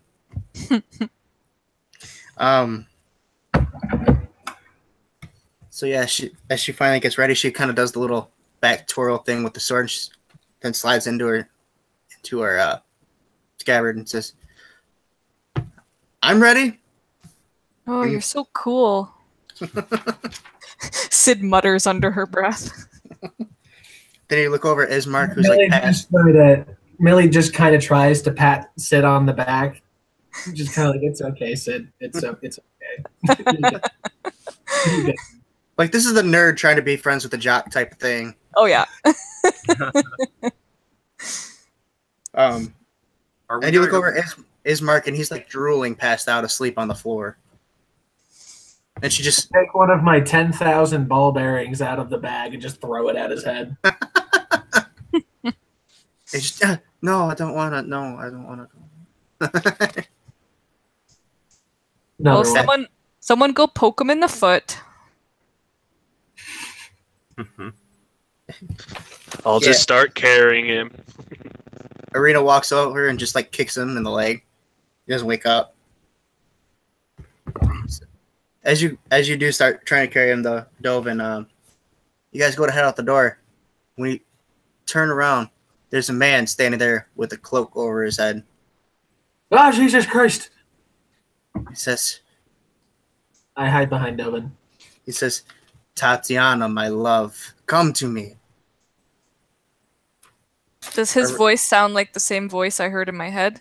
Yes, but I can't mimic voices over and over again. I'm So- terrible at it. Sid's gonna point and go, "Vampire, vampire, vampire!" You don't know what that is. I huck a rock at him. he doesn't smile at you, but he just kind of opens his mouth a little bit so you can see the fangs. And he looks at you too, Sid goes, you should come with me as well. No, thanks. I throw Mark kind of back, off my shoulder, however I was holding him, kind of stand in front between everybody and him. Like, let's go. I'm already actively hiding behind you. He's standing like at where the gate is. It doesn't seem to be crossing the line. But it says, Tatiana, please, my dear, come with me. Don't make this difficult. And Irina yells, that's not my name. Stop calling me that. She draws her sword back out quickly. She looks at Sid and says, you want to see a vampire? There's your vampire. I huck a rock at him to see if he's incorporeal or not. Incorporeal? I want to see if he's like an illusion or whatever. Okay, what are you doing? Detect magic to do that, or are you trying to roll it? Are you using detect? I'm just gonna throw a rock at him. Okay. Like a small rock. Roll a dexterity check to see how accurate it is, or like a sleight of hand. What is it called? A ranged attack. Ranged attack. Okay. Yeah. And I'd say rocks are a simple weapon, so you're probably proficient. It's like a dagger. Everybody's proficient in it. That's what I was going to throw if I threw something. A dagger? Yeah, I just haven't yet. So 14. You throw it and it doesn't quite reach him. It skitters across the ground next to him. Sid starts fumbling through her pockets, and she pulls down.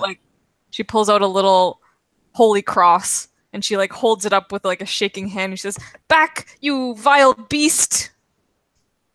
He holds his hand out as if to just hand it to me. I'll take it from you.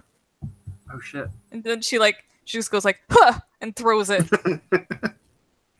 Okay, also make a ranged attack. Are we all just throwing shit now? Is that what we're doing? We're throwing shit. I throw just throw all your equipment at him. It'll work. I throw a dagger. We're throwing shit. I throw a dagger. So that's a. Okay, you do that. If Dovin is not going to step out of the way since everyone's throwing things. Oh, Jesus Christ. So that's a 21 for my throwing a cross at the vampire. Same. Okay, so you both your weapons synchronize and hit him at the same time, and it just passes right through it. You can see and hear it skittering behind him, and he goes, "Well, the game is up." He says, "I cannot cross there." And he raises his hands the fog lifts up a little bit. You can kind of see shapes starting to move inside the fog. Sauntering now slowly. I actually hide behind Dovin. The girl that's literally protecting. What was her name again? Irina? Irina. Yeah, I'm going to cast protection from evil and good on her. Okay. What exactly does that do?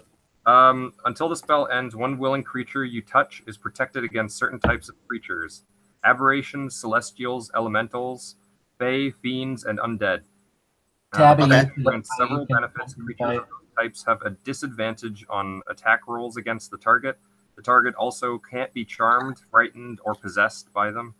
If the target is already charmed, frightened, or possessed by such a creature, the target has advantage on any new saving throws against the relevant effect. It's being possessed by Strad, basically. Gotcha. Okay. Let's go ahead and mark that off your spells then real quick. Yeah, I think that was actually in my last spell slot. So cantrips, yay! So yeah, there's a bunch of black masses moving through the fog towards the house, and he says, "Normal," and then he holds his finger up. "Normally, I could not move towards you, but I'm not really here." And he starts walking closer. Go ahead, roll initiative, guys. Get inside the house. Oh boy, that was not good. It was about time, though. That dice has been treating me pretty all right. I deserved that 4.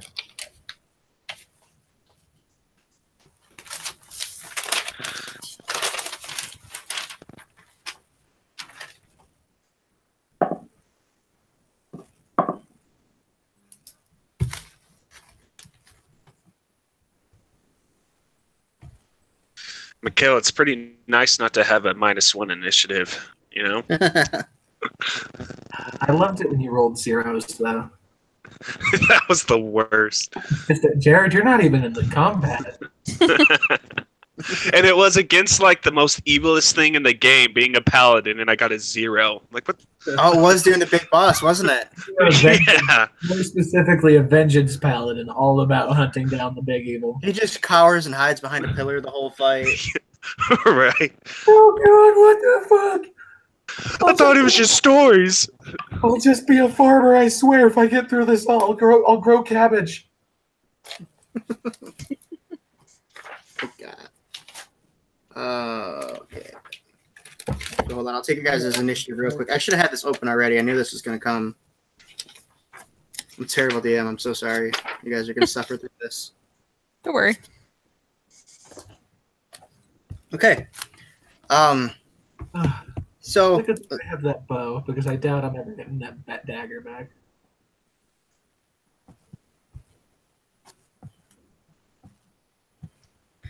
and okay, what's Dovin got? 17. Sana? 11. Sid? 12. And Millie? 3. I'm rocking a 7. Nice. You're not going last. Write this stuff down real quick. You got a dice gel now, purple dice. I'm not one of those multiple chance people. They think about what they've done after they do it.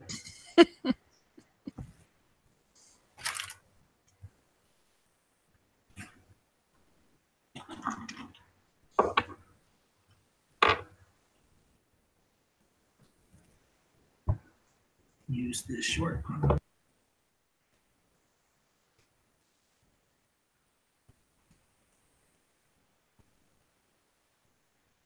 And we'll soften these up a little bit. You guys are level 2.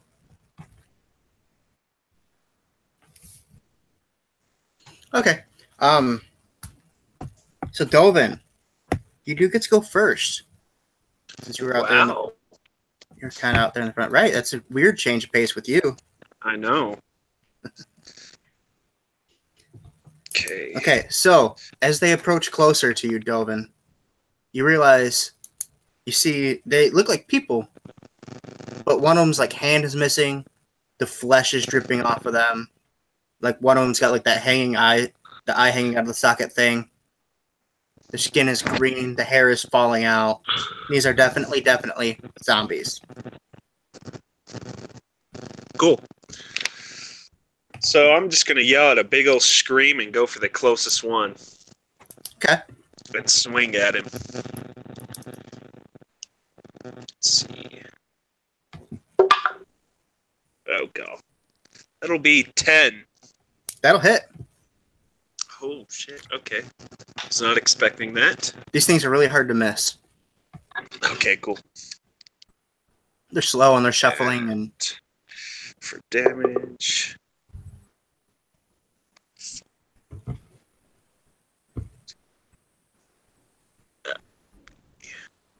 8 damage total. okay. And it's its turn next. The Z's are next. So does a 22 hit you, Dovan? Just barely. I'll say just barely on that. That's I'm 3 kidding. bludgeoning damage as it slams into you. It's Okay. like arm forward, like in a half punch, half tackle type deal. Yeah. The other 3 are shuffling towards. So give me a bit of a scenario here. There's like a front porch type deal. Are you like blocking the stairs, Dovan, or did you like charge out into the yard? Well, were they? How close were they? The one that I went at is basically like if it was up to the stairs, I can be blocking the stairs. I just ran. Wherever. The one that you attacked is just off into the yard, off to the right. See, I probably went to where a good defensive spot to hit him. so they couldn't really get up behind me. So yeah, I'd say probably a little bit down the stairs. Okay. So where they're all my allies are to my back. Okay, I just need to know, because if you're blocking it, then the rest of them are going to try to attack you to get through you. Yeah. The 17 hits you? What's your AC? I should know this. It's a 16. 16? That one just barely hits you. Miss you. The next one hits you, but the last two miss you. Their partners are in the way. So you take another 7 bludgeoning damage as it like tries to tackle you out of the way. Cool. Gotta love level 1 and level 2 characters. You know, you trip on the way out of the pub and die.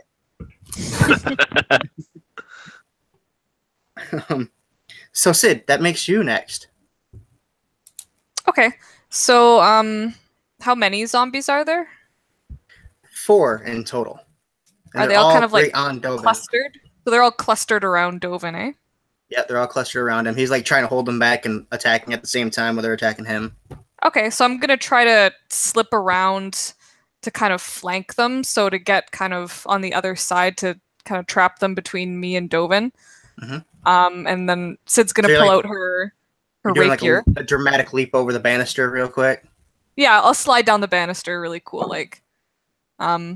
So yeah, I'll pull out my rapier, and then Sid just kind of like holds the tip of the rapier like against her palm and like does a little cut into her hand and winces, but in doing so, her blade begins to glow with like a red fiery glow. So I've done a Crimson Rite, which I'll explain in a second, but it gives me more damage. So I'll roll to attack one of these guys. And that is a natural 1. It's really hard to miss these guys, but you managed to do it. So. I was trying to be so cool and dramatic that I just totally miss. Like showing off for Irina. Yeah, it's like all in slow-mo and then you just trip. Oh yeah, like, for sure. She's looking at you she's looking at you impressed until you miss the swing, and she's just like So basically with the Crimson Rite, if I subtract a number of hit points equal to my level, so that would be 2. So I'm taking 2 hit points away to add 1d4 of magical fire damage to my successful attacks. Okay. So I'm down 2 hit points, so my hit points are 16 right now. Okay, but you missed your attack? Yeah, so it stays activated though until I send it away, so it'll be good for next time. That's pretty cool. That's pretty cool. Yeah. Alright, that's my turn. So that makes it Sauna. You're next. Okay. After this big, dramatic, almost really cool attack. Yeah, Could have been I saw cool. that whole thing happen. So embarrassing. There's 4 zombies surrounding Dovin. Dovin, and now Sid is in kind of a flanking position. So like 2 there flank. And that image is walking slowly towards you guys, by the way. Oh, is it? All right. The image I'm gonna try to use Gust on it. Using Gust on the image? Yeah. Okay. Gust on the image. So it's 30 feet range, so I guess I gotta move up closer to it. How far away is it? You could probably get him from the porch. The yard is only about 20 foot or so. It's not very big at all. Okay. Yeah, so I'm gonna do that. So he has to succeed on a strength saving throw or be pushed up to 5 feet away. There's a 19 on the die. So Ooh, yep, he succeeds. And I guess that's the end of my turn. that's unfortunate. Yeah. Okay. Millie, your valiant party here is triumphing greatly. Alrighty, so where am I at in comparison to the smorgasbord of doom happening on the porch? Well, you were behind Dovin, like in the doorway, and then he just took off to attack. So now you're just kind of standing there in the doorway after Sid did this cool thing, and like this wind came out of nowhere. I'll take a couple steps back, but not towards Strahd if I can. So I'm just not like in immediate range of anybody. Like they're not going to take a 5 foot step and be able to smack me in the face. Okay, so you're just keeping back? Keeping back a little bit, then I'll pull my short bow and fire at one of the zombies. Yeah, if you kind of back against the back wall, you can do that without being at disadvantage. So.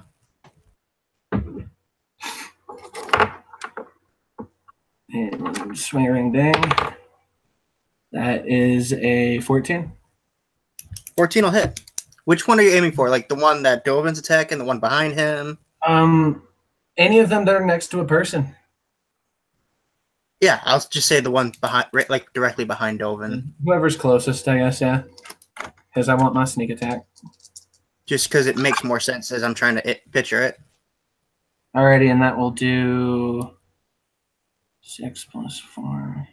3. 9 damage. Nice. And I will use my. Is there anything in the room that I could hide behind? It's fairly. There's some of that furniture that they had moved. They just kind of moved that off to the side. Behind some furniture and use my bonus action to hide. Yeah, you can grab like a desk and flip it over and try to hide behind it. You know. Yeah, just making use of that cunning action. Okay. So, like, if you need me to roll stealth, I will. No. They're not paying you any attention. They're attacking Dovin. That's fair. Yeah, I got you. So now the image of Strahd keeps walking forward and he passes through and he's walking and he's right behind the zombies and he looks up at Irina and then he turns his gaze to Sid and he walks over to Sid in the middle of all this and he just kind of caresses the back of your head and pulls you close to whisper to you. Yeah, super creepy. Says, I can give you all that you could ever wish for, all that you dream. You just have to come with me. Help me take Tatiana back home. She belongs in Castle Ravenloft, not in the squalors. And then he lets you go. And then he turns and starts walking towards Tatiana or Irina. So do you say anything to him or? So Sid just kind of like cringes and shudders at the touch, and she's like, "Ooh, no, I'm not. No, that's a no, no. You're pretty evil, man."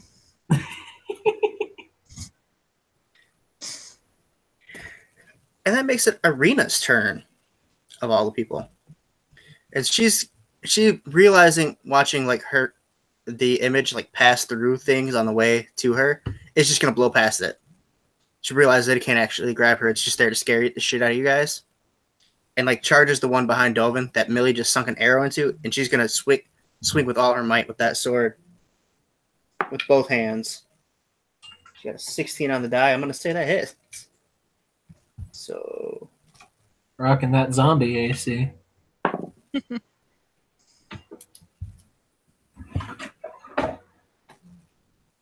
bringing that one to its demise. Just like straight up brings it down and like cuts the zombie through and it just drops. Man, badass. Yeah. And she pointedly looks at Sid. Like Sid's eyes are like sparkling with admiration. though she'll never admit it. And just says, "Careful with my arrows. I don't have a lot." She goes, oh, okay, and then like starts trying to pull an arrow out while there's zombies charging her. I still want her chopping them up. Dovin, that makes it your turn. Irina just came flying out of nowhere to chop this thing down. To the top of the round. Real quick, I'm going to do a bonus action and do second wind. Let me heal up real quick. Well, you got to make your first action before you make your bonus action, but whatever. Oh, well then, okay. I'll swing at the... I said the actions are fluid. You can do bonus action, action, bonus action. Oh, yeah. Bonus action, action. Actually, your action before you do your second action is what I was trying to get at. Just in chronological. Come on. It's my head. Never mind. Just go. You know what to do. Okay, well, I'm going to swing at the zombie that I've already been hitting. Oh, I guess that's the wrong die to roll. That would help. Yeah, D20, not D12. Yeah. It'll be a 17 on the die. Well, not on the die, 17 total, sorry. Definitely hits. Assume that hits. Okay. Like double hits. Oh, sweet. And then that'll be 14 damage. Oh, fuck Jesus. me. Yeah. Yeah, I got a high on there. I rolled high. Yeah, you Like, just oh yeah, you got that great axe, huh? Yep. so with your Yeah. great axe, yeah, you just chop this thing down and bring it to death. Bring it to death. To second death, I guess you could say, or third. You don't really know. I don't. There are 2 zombies left. Just all I know is it's dead. One's gonna attack Arena. One's gonna attack Dovin. The first one's attacking Dovin. 18 plus 3, or 15 plus 3 is 18. That does hit. I forgot to write down Arena's hit points. And the one that hits Arena also gets 15. I love these dice so much. So that's 4 more damage on you, Dovin. And Arena takes 3.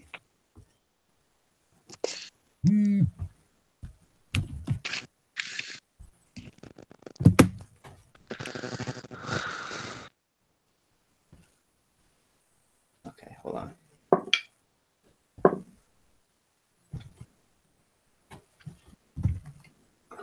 Thank you, Mikhail, but they both failed. Thank you for reminding me, though. One rolled a 5 and one rolled a 4, so it's just no good. Oh, those were pretty high damages they took too. Yeah, they got boned. Yeah. Literally, they're zombies.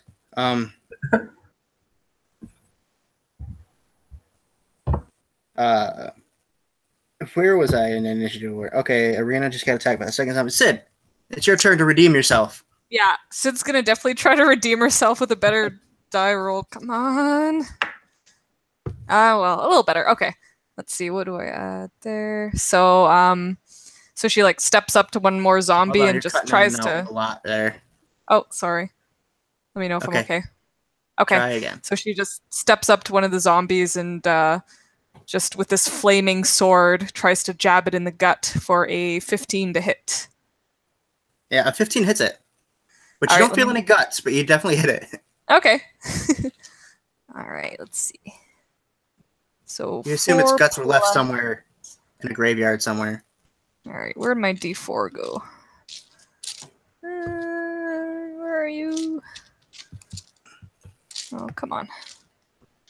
Find the D4 is always the hardest to find. There's one. Okay. All right, so we're doing 4 piercing damage and 3 fiery cool damage for a total of 7. 7, okay. Sweetness. These cool Sid tries to be very dramatic about it and like kind of give Arena a wink as she does it. Arena just kind of chuckles and miss pulling an arrow out of this one and laughs. just winks back at you. Nice. Sana, it's your turn. Okay.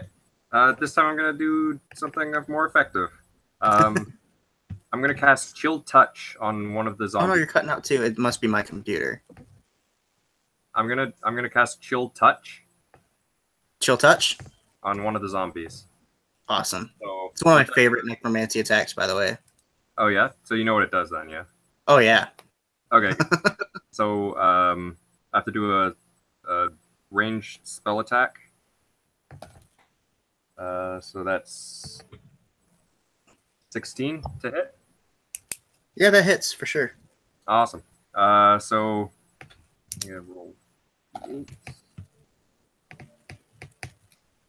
Ooh. 8 damage. Same one Sid attacked or the other one that's untouched? Are you attacking the one that's untouched? Okay. And also, because it's undead, it has disadvantage on attack rolls against me. Yep. Until the end of my next turn. Oh yeah, I know. Trust me. Like I said, it's one of my favorite cantrips. How much damage was that? 8 damage. Actually, do I add anything to it, to my roll? No. If it's a spell? No? Okay, that's 8 damage. Nope. The only cantrip that some class abilities that will let you add your modifier, but Okay. in a later game for all of them, pretty much. Okay. basically the only cantrip that specifically says in the book that you get to add anything to is Eldritch Blast with the Warlocks. When you have the agonizing blast invocation. Yeah. It's unfortunate, but that's the way the spellcasters work. Because, I mean, it's not. I mean, it's not fair to use any of the spells and then add on extra stuff because you get like a fireball with like 6D or 46 or whatever starting.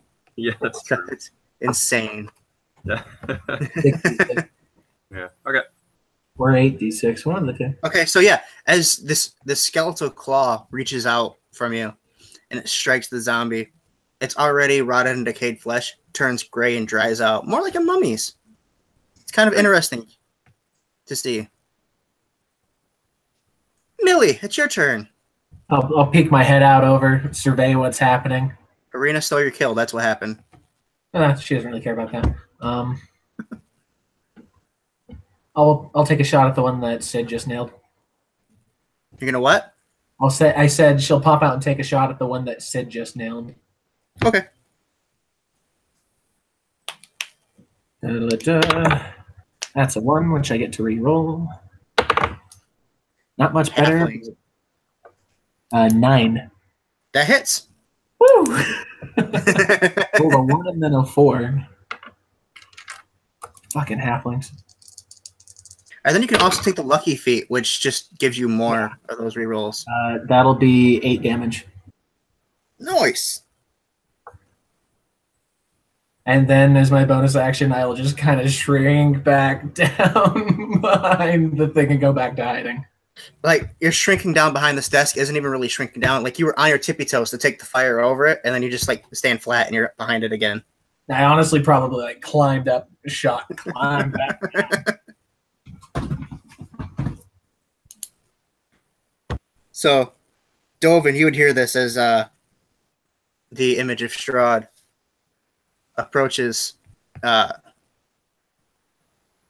Arena. Says, Tatiana, why do you do this?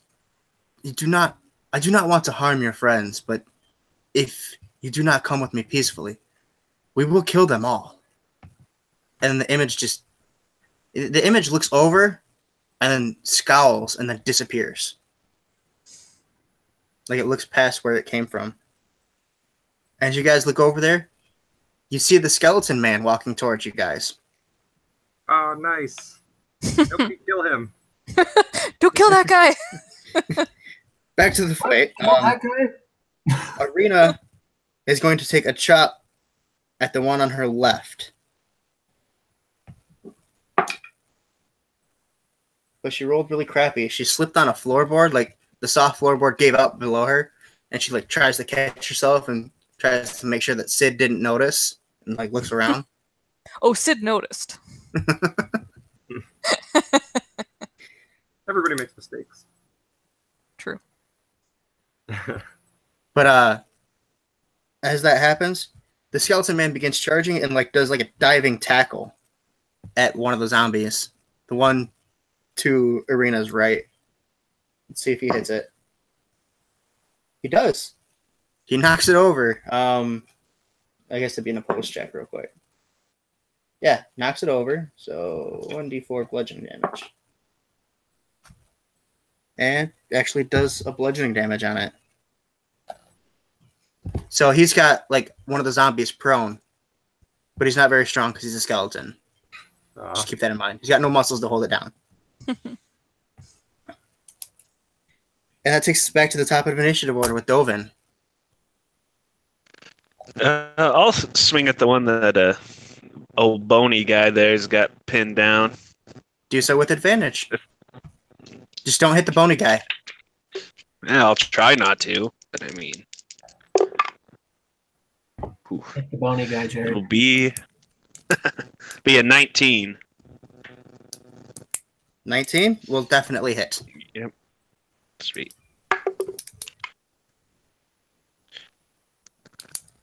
Say 12. 12? Yep. I really like these D12s. I never had to use them with the Paladin, but they are just doing it. You have killed this one. You just like Slice really well too. Slice through its head, destroy the brain. You know, I'm going to best way add to a decent yell, yelling at Millie, saying that's 2, Millie. And then just continue killing. Okay, Yes, so it hasn't been a hit, Dovin. this one's going to take advantage of Arena's miss and attack Arena. And hit Arena. Ooh, that ain't good. No. That ain't good. Ouch. She's still up. She's hurt. She's like holding her head, but she's okay. Was that attack an evil attack? What was that? Was that attack an evil attack? Because she's protected by good and evil. It was like a chart, like a tackle type deal. Dang. Just fine. It feels particularly evil. I mean, these were made by evil for sure. Okay. So Sid, it's your turn. Arena just got Okay, hurt. so yeah, Sid's definitely gonna rush over there, being like, "No, Arena!" and try to help her out. Okay, So that's another bad roll. That's a 9. that hits. Oh, does it? Sweet. Okay. Yeah, the AC on these are 8, by the way, guys. Okay. And -2 to dexterity is a lot of fun for those zombos. All right. So we're looking at 11 damage. So, How yeah, do you wanna kill it? Sid's like running like slow mo, like no, and then she just like takes her rapier and just kind of like starts like just jabbing into like the chest of this zombie very dramatically, and yeah, keep stabbing until it stops moving. Nice. And then the skeleton guy sits up. He says, "I remember my name," and then he takes a ring off one of his fingers. And he holds it up to you, Sid. And you can see a raven's head on the top of it. Hmm. And below it is the word crow feather. And that's where we'll stop for today. Interesting. Oh, nice. Crow So, feather. yeah, this was our first game of Curse of Strahd. As I said, I've changed some things up, added some NPCs, took away some NPCs, added a fight that isn't necessarily in the book, but I thought it was appropriate. Can't wait to do this again next week, guys. Does anyone have any plugs or anything you want to put on here real quick? None? No, that was fun. Thank you. I could plug nothing. Like, I'm doing nothing tomorrow from roughly 10 p.m. until 4 a.m. because I don't work on Monday. Yeah, I'm excited for this long weekend. Oh, yeah. Nice. A long weekend. Okay, so, yep, we'll be here hopefully a little earlier next week if Jared can get his act together. Yeah, I've got it all figured out now. Hopefully, I've tried it on my computer. It works just fine on my phone, so I'll just do it from there. From now on. hopefully 6:30 sharp. See you guys next week. I do want to talk to the players after the recording real quick.